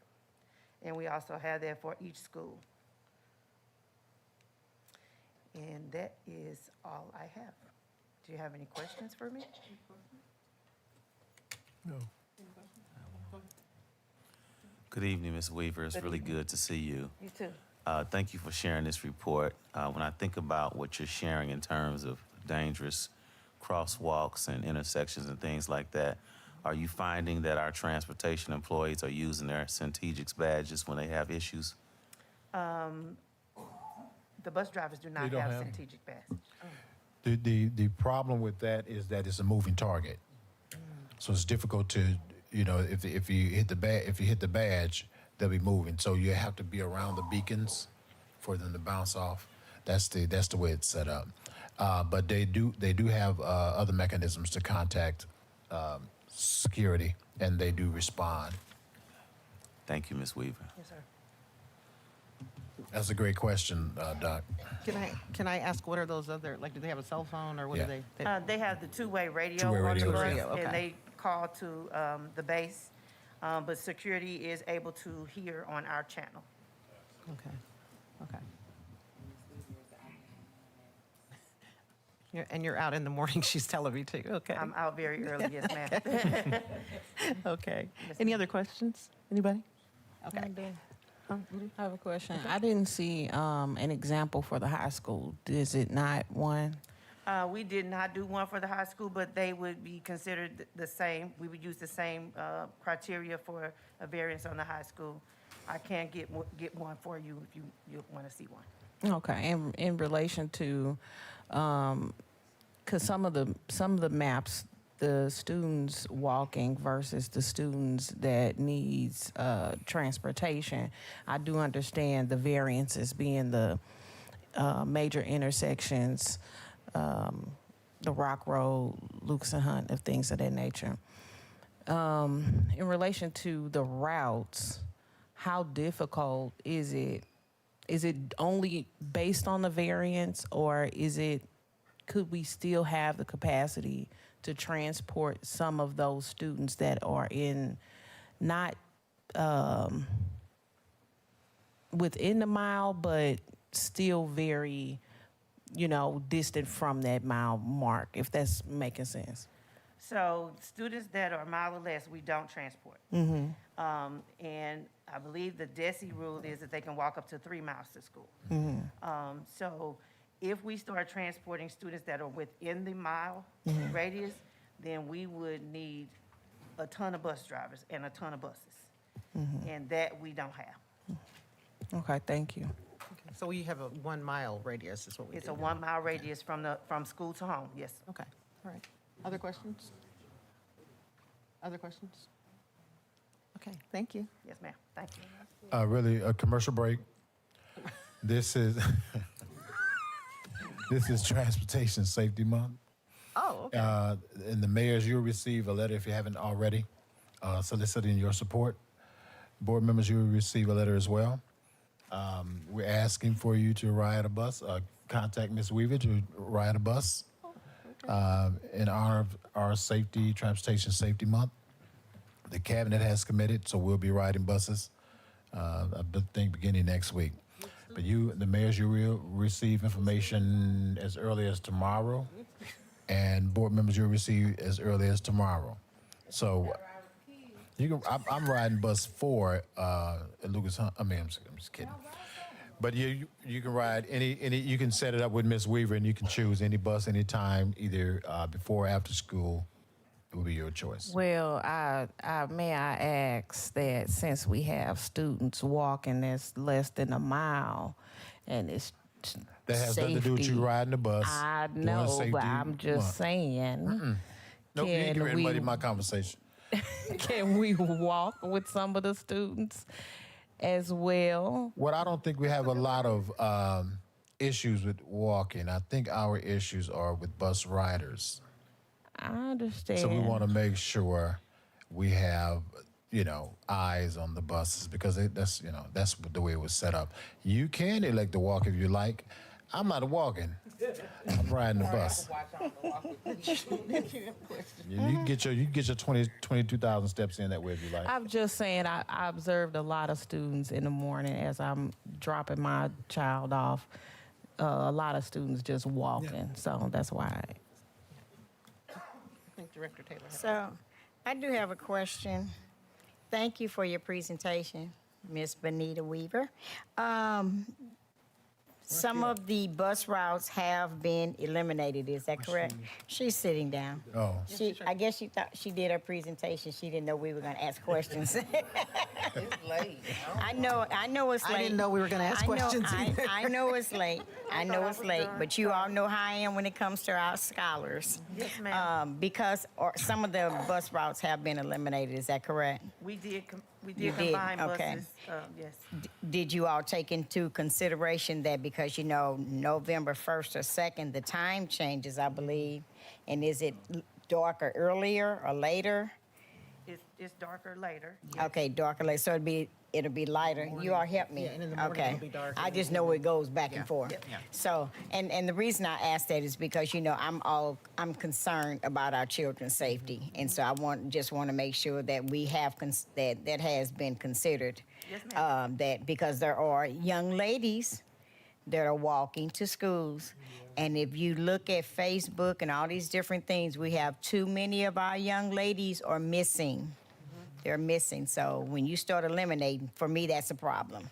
Well, So when we eliminate, I wouldn't say eliminate, I would say combine it. Or combine, Because okay. they're still on a bus. Okay. And their stops have not changed. We just combine them on a Okay. bus that Okay. can hold all of those students. Okay, all right, okay. Thank you. Okay. Any other questions? Am Any I other done questions, now? Ms. Weaver? Am I finished? Yes, ma'am, thank you. All right, thank you. Okay, we're going to move on now to item number 7.07. We had a board member request that we have a discussion on an action on the reorganization of board officers. So I will ask if there is a motion to entertain this. So moved. Okay, it's been moved Second. and seconded. Okay. I'm sorry. Yeah, it's been moved and properly seconded. So is there some discussion? Yes, I guess as I Your mic isn't on. Sorry. As I saw that item on the agenda, I'm just wondering, why is it there? What caused that conversation to surface to the agenda? So if somebody could speak to that and help me understand it. I'll speak to it.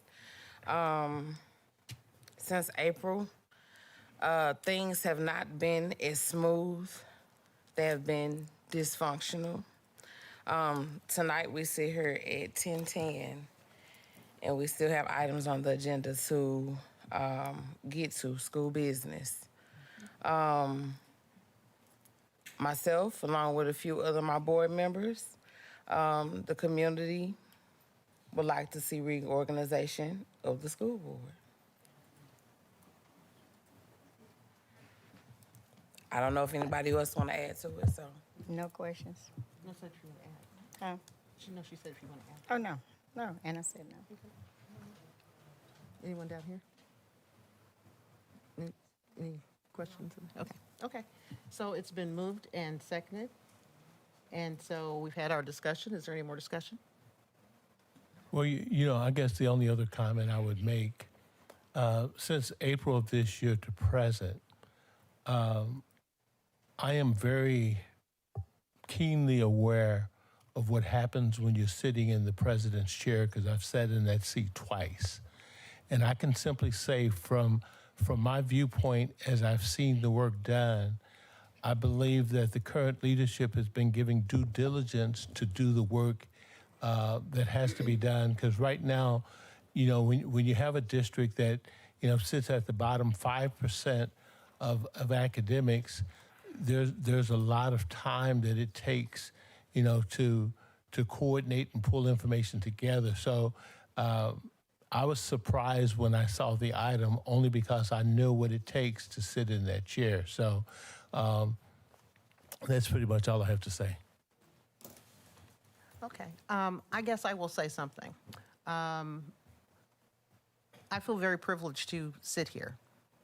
And I sit here because I think that our district has the ability, as I said when I ran, to soar. And I don't think that's something that we have done in the past and that we're working to get there. I think it's very important to note that when we talk about how long a meeting goes, that is not something that I own alone, but rather that something that the superintendent and I set, and we made made an agenda. And one of the things that was also decided at our last meeting was that we were going to limit the time of presentations, and that is not what occurred tonight. I don't give anybody in his cabinet how much time that they can speak. So as the leader, I take responsibility for it, but I take responsibility with my partner, who is the superintendent. I also take responsibility with my partner, who is the superintendent, that oftentimes information has not been provided. We listened to some presentations this evening that we didn't have all that data, so we had no idea that that's how long it was going to be. So I take responsibility with my superintendent for the meeting lasting as long as it has. But I also am going to say that I think this is one of the better meetings that we've had because we got to some of the details that we've been trying to get to since April. Something else that I will say is that as a district, part of our challenge has been that we haven't had the controls, the processes, controls and processes is what I'll say, in place. And that's something that I've pushed really hard on. And I understand that change is hard for people. Change is hard for me. Change is hard for everybody. But that's the change that's required to move us forward. You have to have policies and procedures and timelines and so forth to get things done. I think that there have been some tales told that are not exactly correct. And so on my own behalf, I will correct that record. I believe at the last meeting it was, one of the things, no, not the last meeting, 2 meetings ago, I think what was shared is that, I'm never responsive or anything to that effect. And I'm going to take exception to that because as a leader, that is not something that I do. I went back and, I'm a detail person, so I went back and I checked in my phone and checked on my computer. And I've had, I believe, 46 emails since August from one of our directors, from just one. I've had, and those have been replied to, I think, except 1 or 2. I've had 4 or 5 hours of conversation with the same director. Many of those conversations addressing the things that were shared that were not addressed. And so, as a person who has spent a lifetime building my professional background and career and so forth, and who has had to be accountable, I take exception to being branded in a way that is untrue. I also take exception to people saying that they're getting information late when we're actually have been 100% of the time, our agendas have been put out on time as they were under the previous administration. I take exception to the fact also that people are saying they don't have an opportunity to comment when those agendas are presented, that is the time for them to comment, and no comments are made until they get to the meeting. So when they get it on Tuesday and they don't comment until the next Tuesday at the meeting, when we have Tuesday to actually get the work done, I think we as a board have to take responsibility for that. I don't think that I should take that responsibility alone. The last thing that I'll say is that I really believe that we can do this, and I believe that our board is progressing. We're working on, some different board norms. I think it's important that when we read the board norms, that we mean the board norms, that we actually say and do what the board norms say that we say and do. And so that's something that I believe very, very seriously, and it's something that we have not demonstrated, and I'm very sad about that because our children are watching. And just like I'm asking, the other leaders within the district to set an example, I think that our board should set that example as well. So with that, I'm quite fine with moving forward, and I will, serve at the pleasure of the board, okay? But I just think it's very important for the air to be cleared, because one of the things that I do not like is for things that are untrue to be associated with my name. I've served with integrity. I've worked in many positions and had high integrity. And so controls and things that we put into place are put into place to protect our citizens, our students, our taxpayers. And that's why we do those things. No other reason, no other agenda. So with that, I'm going to turn it over to you. No, wait, I can't turn it over to you yet. So it's been moved and seconded, and that we make a reorganization of the board. And so I guess I then will take a vote and ask who is in favor, and we will do a roll call vote. The roll call vote on the floor is for reorganization of the officers. Give me 1 second.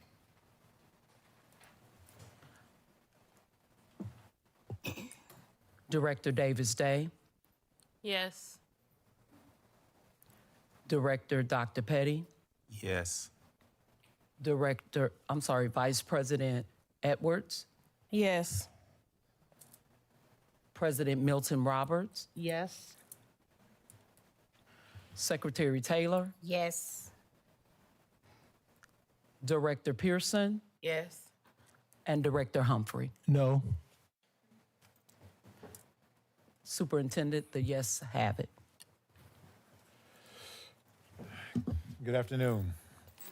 So reorganizing the board is in direct correlation with board policy BCB, board officers.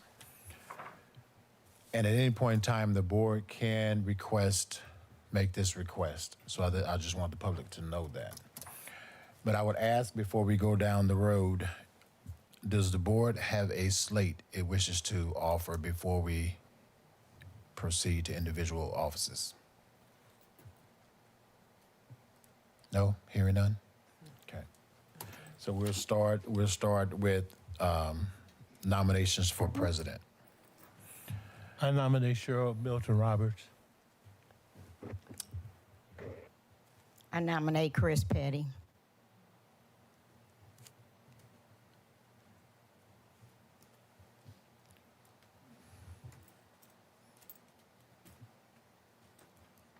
So they have to accept. Okay, we have two votes on the floor, one for Ms. Milton Roberts and one for Dr. Petty. All in favor of, I'll start with the current board president. Do she accept the nomination? The nomination. Yeah, do you accept the nomination? Dr. Petty, do you accept the nomination? Yes. Okay, now we move to, are there any other nominations for president? Okay.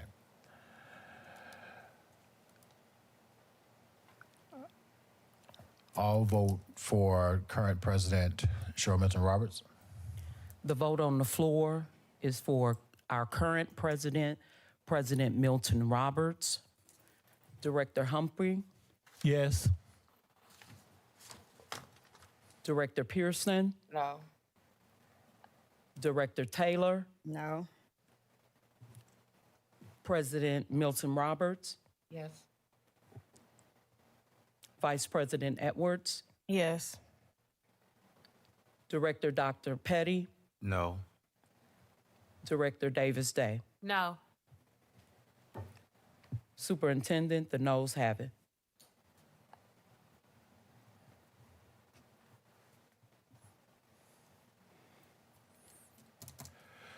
So at this time, we have to vote for Dr. Petty.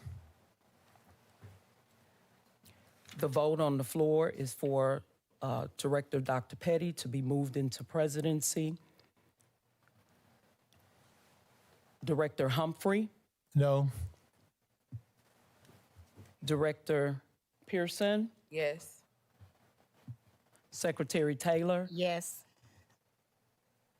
President Milton Roberts,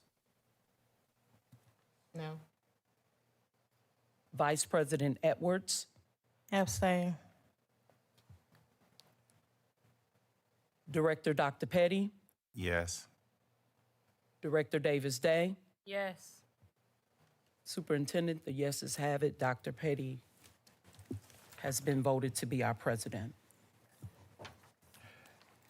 At this time, I would ask Dr. Petty to take over nominations for the remainder of the session.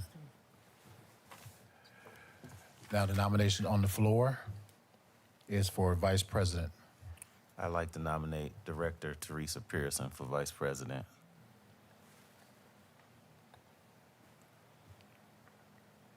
Are there any other nominations? I'd like to nominate Director Erica Edwards. Are there any other nominations?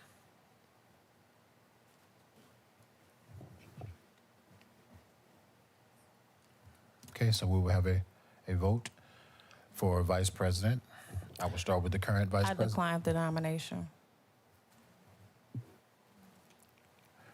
So the Vice President nomination has been declined by Erica Edwards. Do you accept the nomination, Director Pearson? Yes. At this time, we'll do a vote for Yes, sir. Director Pearson. Yes, sir. Director Davis Day, I'm sorry, the vote on the floor is for our Vice President. Director Davis Day, Yes. President Dr. Petty, Yes. Director Edwards, Abstain. Director Milton Roberts, Abstain. Secretary Taylor, Yes. Director Pearson, Yes. Director Humphrey, No. Superintendent, the yeses have it.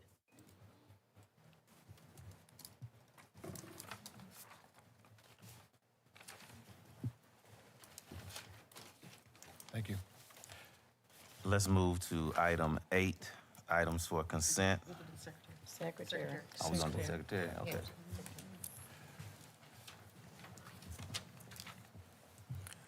I nominate Violet Taylor for Secretary. Are there any other nominations? Secretary, do you accept? I accept.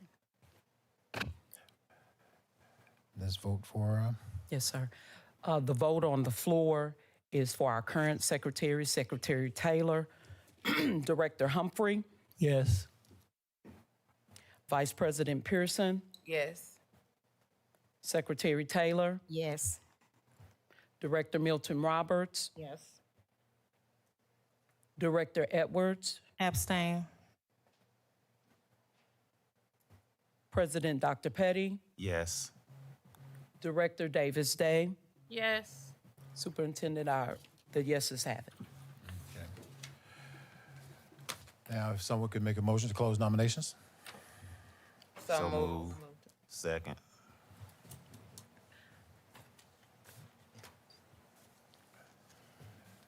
I'm not the president, but it has been moved and properly seconded that we close the nominations. Appreciate you. You're supposed to say that. So, but with that said, Dr. Petty? Let's move to items for consent. That's number 8 on the agenda. I'd like to entertain a motion for us to approve the items for consent. So moved. Second. Let's call for a roll call vote. Yes, sir. Well, just before you do that, does that also includes the HR report? Okay. Yes. Yes. And then the items we move down. And President Dr. Petty, I got Pearson as the motion. I need a second. I'm sorry, I missed a second. Edwards. Was it? The roll call vote. Are we was it ready? Edwards or Humphrey? The second. Edwards was raised Edwards. it. Was Okay. Edwards, okay. So the roll call vote on the floor is to approve the consented items. Director Humphrey, Yes. Vice President Pearson, Yes. Secretary Taylor, Yes. Director Milton Roberts, Yes. Director Edwards, Yes. President Dr. Petty, Yes. Director Davis Day, Abstain. President, the yeses have it. All right, let's move to item number 9, Joint Executive Governing Board comments. We'll start with Director Humphrey. Okay, I just have 2 things. One is a reminder to all board members that if you have not completed your interim MSBA training, you need to get that, and because it's probably overdue. So if you haven't done it, go ahead and take care of that. The other thing is, just as a reminder, I think there's at least 3 board members that have not sent in their audit information form that Dr. Brooks needs that he needs as a part of the audit process. So if you haven't completed that document, please do so tonight before you leave, and leave that with the board secretary. Thank you. That's this right. Vice President Pearson. Good evening, everyone. I don't have a lot to say today, but I do have a lot to say in the same sense. I attended homecoming, and it was great. The football team won their first game on the new field. What was That the was. score? Now, I don't remember the score, What was the score? but I don't know, but we were yeah. glad they It was 28-16. There we go. Oh, Okay, wow. 28 to 16. I believe it was 28-16. All right. That evening, the Normandy High School Alumni Association had their first inaugural homecoming house party. A special shout out to Dr. Nakia Watts, Anthony Clark, Jackie Buck Horton, Tracy Williams, John Phillips for that awesome party. We had classes from 1969 to 2004. Our golf scholar, Anandra Cheney, she was with us hanging out. Shout out to my class 2005, because as you can see, this great trophy right here, we had the most in attendance, because it also was our 20th class reunion. Me and Ms. Davis Day attended, so we had a nice time there. The 21st is the National Night Out for the city of Wellston. It's at 6150 Edsel Avenue at 6 p.m. on October 21st. I want to go back to the Alumni Association. All the proceeds that are raised from that association goes to the Barbara Lyles Moulton Scholarship Foundation. Ms. Lyles Moulton was a teacher in the Normandy School District for over, I want to say 25 to 30 years, to the point where she taught me and my friends' mothers, then she taught us. So she was a very important person, not just in her students' lives, but in my life specifically, because she was an advocate for literacy. Read, read, read. She was one of the people that told me, if you want to find out information, put it in a book, because they think you're not going to read it. And they have raised over $50,000, and it started in 2024. I also had the pleasure of attending the Believe Library at the Normandy Middle School, which was great. It was even talks of putting one at the high school. If you have a chance to visit any of our schools, because I believe all of them, except for maybe one, have a Believe Library, I would say go in and look at it. It's a sight to see. That's pretty much all I got today. It's late. Y'all be safe getting home. Thank you, Madam Vice President. Director Violet Taylor. And yes, it is late. It is almost morning. But I just want to say thank you all so much for supporting Normandy Schools Collaborative, to each of you for all that you do. And I just want to say that we are working our hardest to make sure that our children succeed, Superintendent. That's what this board is about. And even though we may have to make some difficult choices and changes, everything that we do, I believe we do it for the Normandy School Collaborative. As you all know, most of you all know, I'm still in the process. I'm still in the grieving process, for the loss of my daughter. I could have stayed at home these last couple of months and said, I'm not going, and I could use it as an excuse. but I have a duty to the community because they elected me to this position. And so I just want to come and do what I can because I am truly concerned about our students. And as we talked about earlier, the weather is changing. It's getting lighter and darker, and make sure that you watch over your children when you see them walking down the street, you know. Sometimes you can't stop and ask them questions, but what I do as a general, when I see young people walking down the street, I always say, Lord, cover them and protect them and take them home, because I am truly concerned about our children, and I'm concerned about what happens with them. I'm concerned about the education, and you all just let's stay together. Let's stick together. Let's stick together, because we're in this thing together.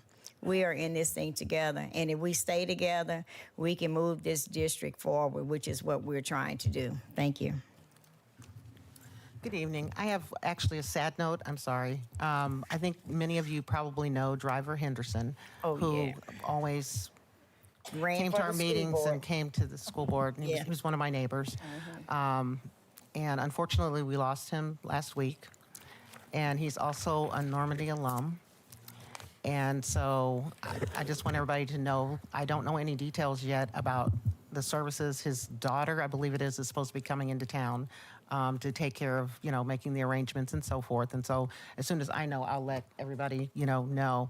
But he was in a real tragic accident over on the highway, and we lost him last week. So, yeah, so I just want to make sure I didn't want to end on a downer, but I just want to make sure I shared that, because I know that he really loves Normandy and was always here for us. So that's all I got.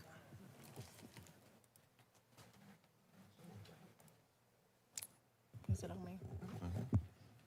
I don't have too much to say other than no matter the seat that we sit in, I will quote the words of Frankie Beverly, "We are one." And that's the way it is. And so with that, I will yield. Good evening. I'd like to thank everybody for coming out. I would like my board colleagues to know that my vote has nothing to do, is not personal, never.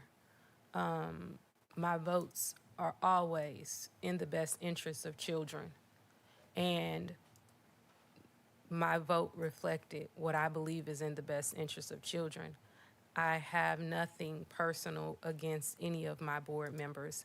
And I do know that this president seat is definitely a hot seat. I believe that we all do the best that we can. And I believe that we need drastic change for our children. And hopefully this is what we get. This is what we are getting.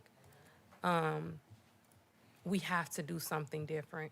Our kids deserve something different. Our community deserves something different. And again, that's no shot at anybody. We all do the best that we can.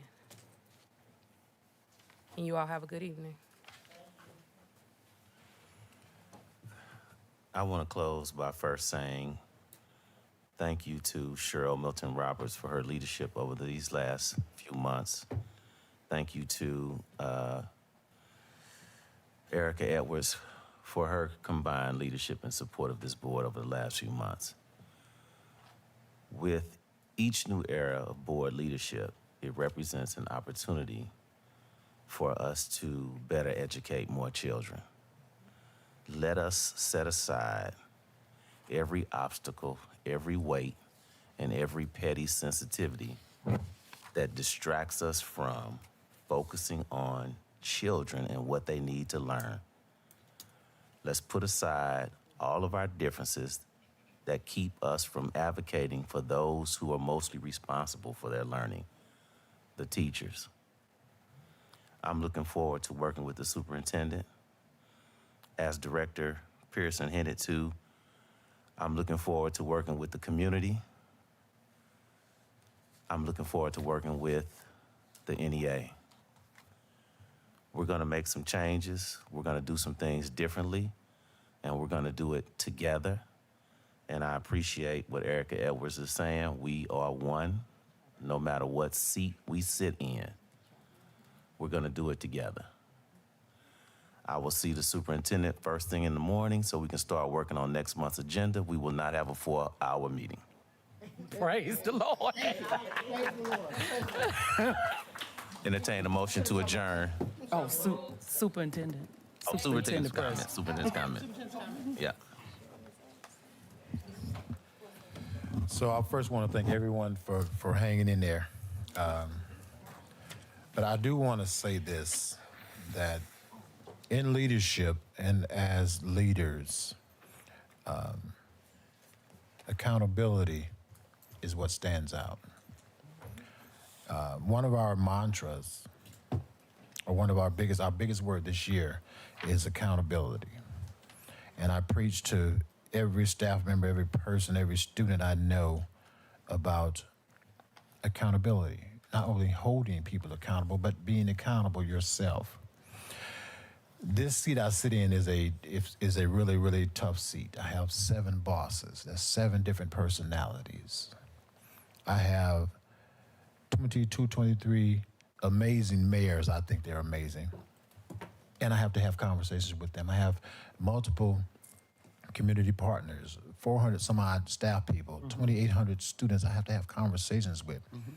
And neither group look at me to point the finger at anybody. They look at me to be accountable for every action in this district.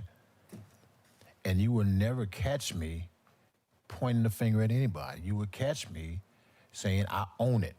Now, what happens behind closed doors with that person or those group of people is different, but you will never hear me not owning it. That's me as a leader. That's my pledge. That'll continue to be my pledge. I want to thank our past vice president and president for the time they served. And I want to congratulate our new president, our new vice president. And yes, congratulations, Ms. Taylor. I look forward to continuing working with this board. I'm sure President Petty is going to have give me an earful in the morning.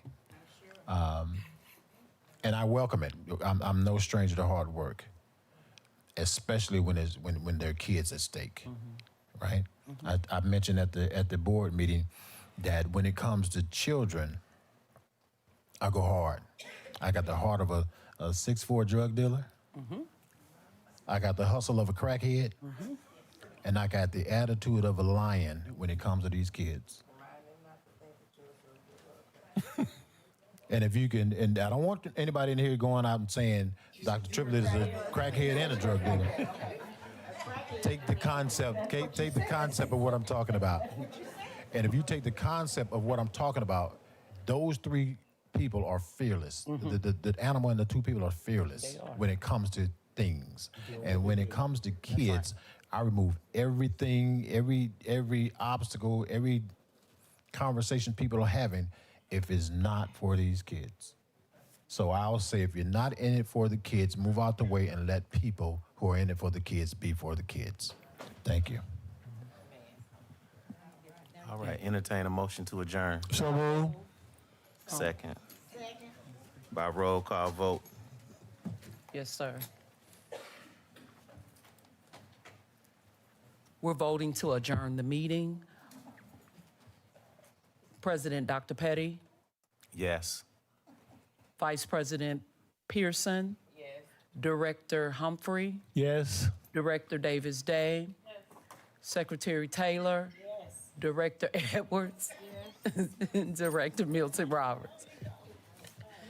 Amen. Thank you. Meeting adjourned.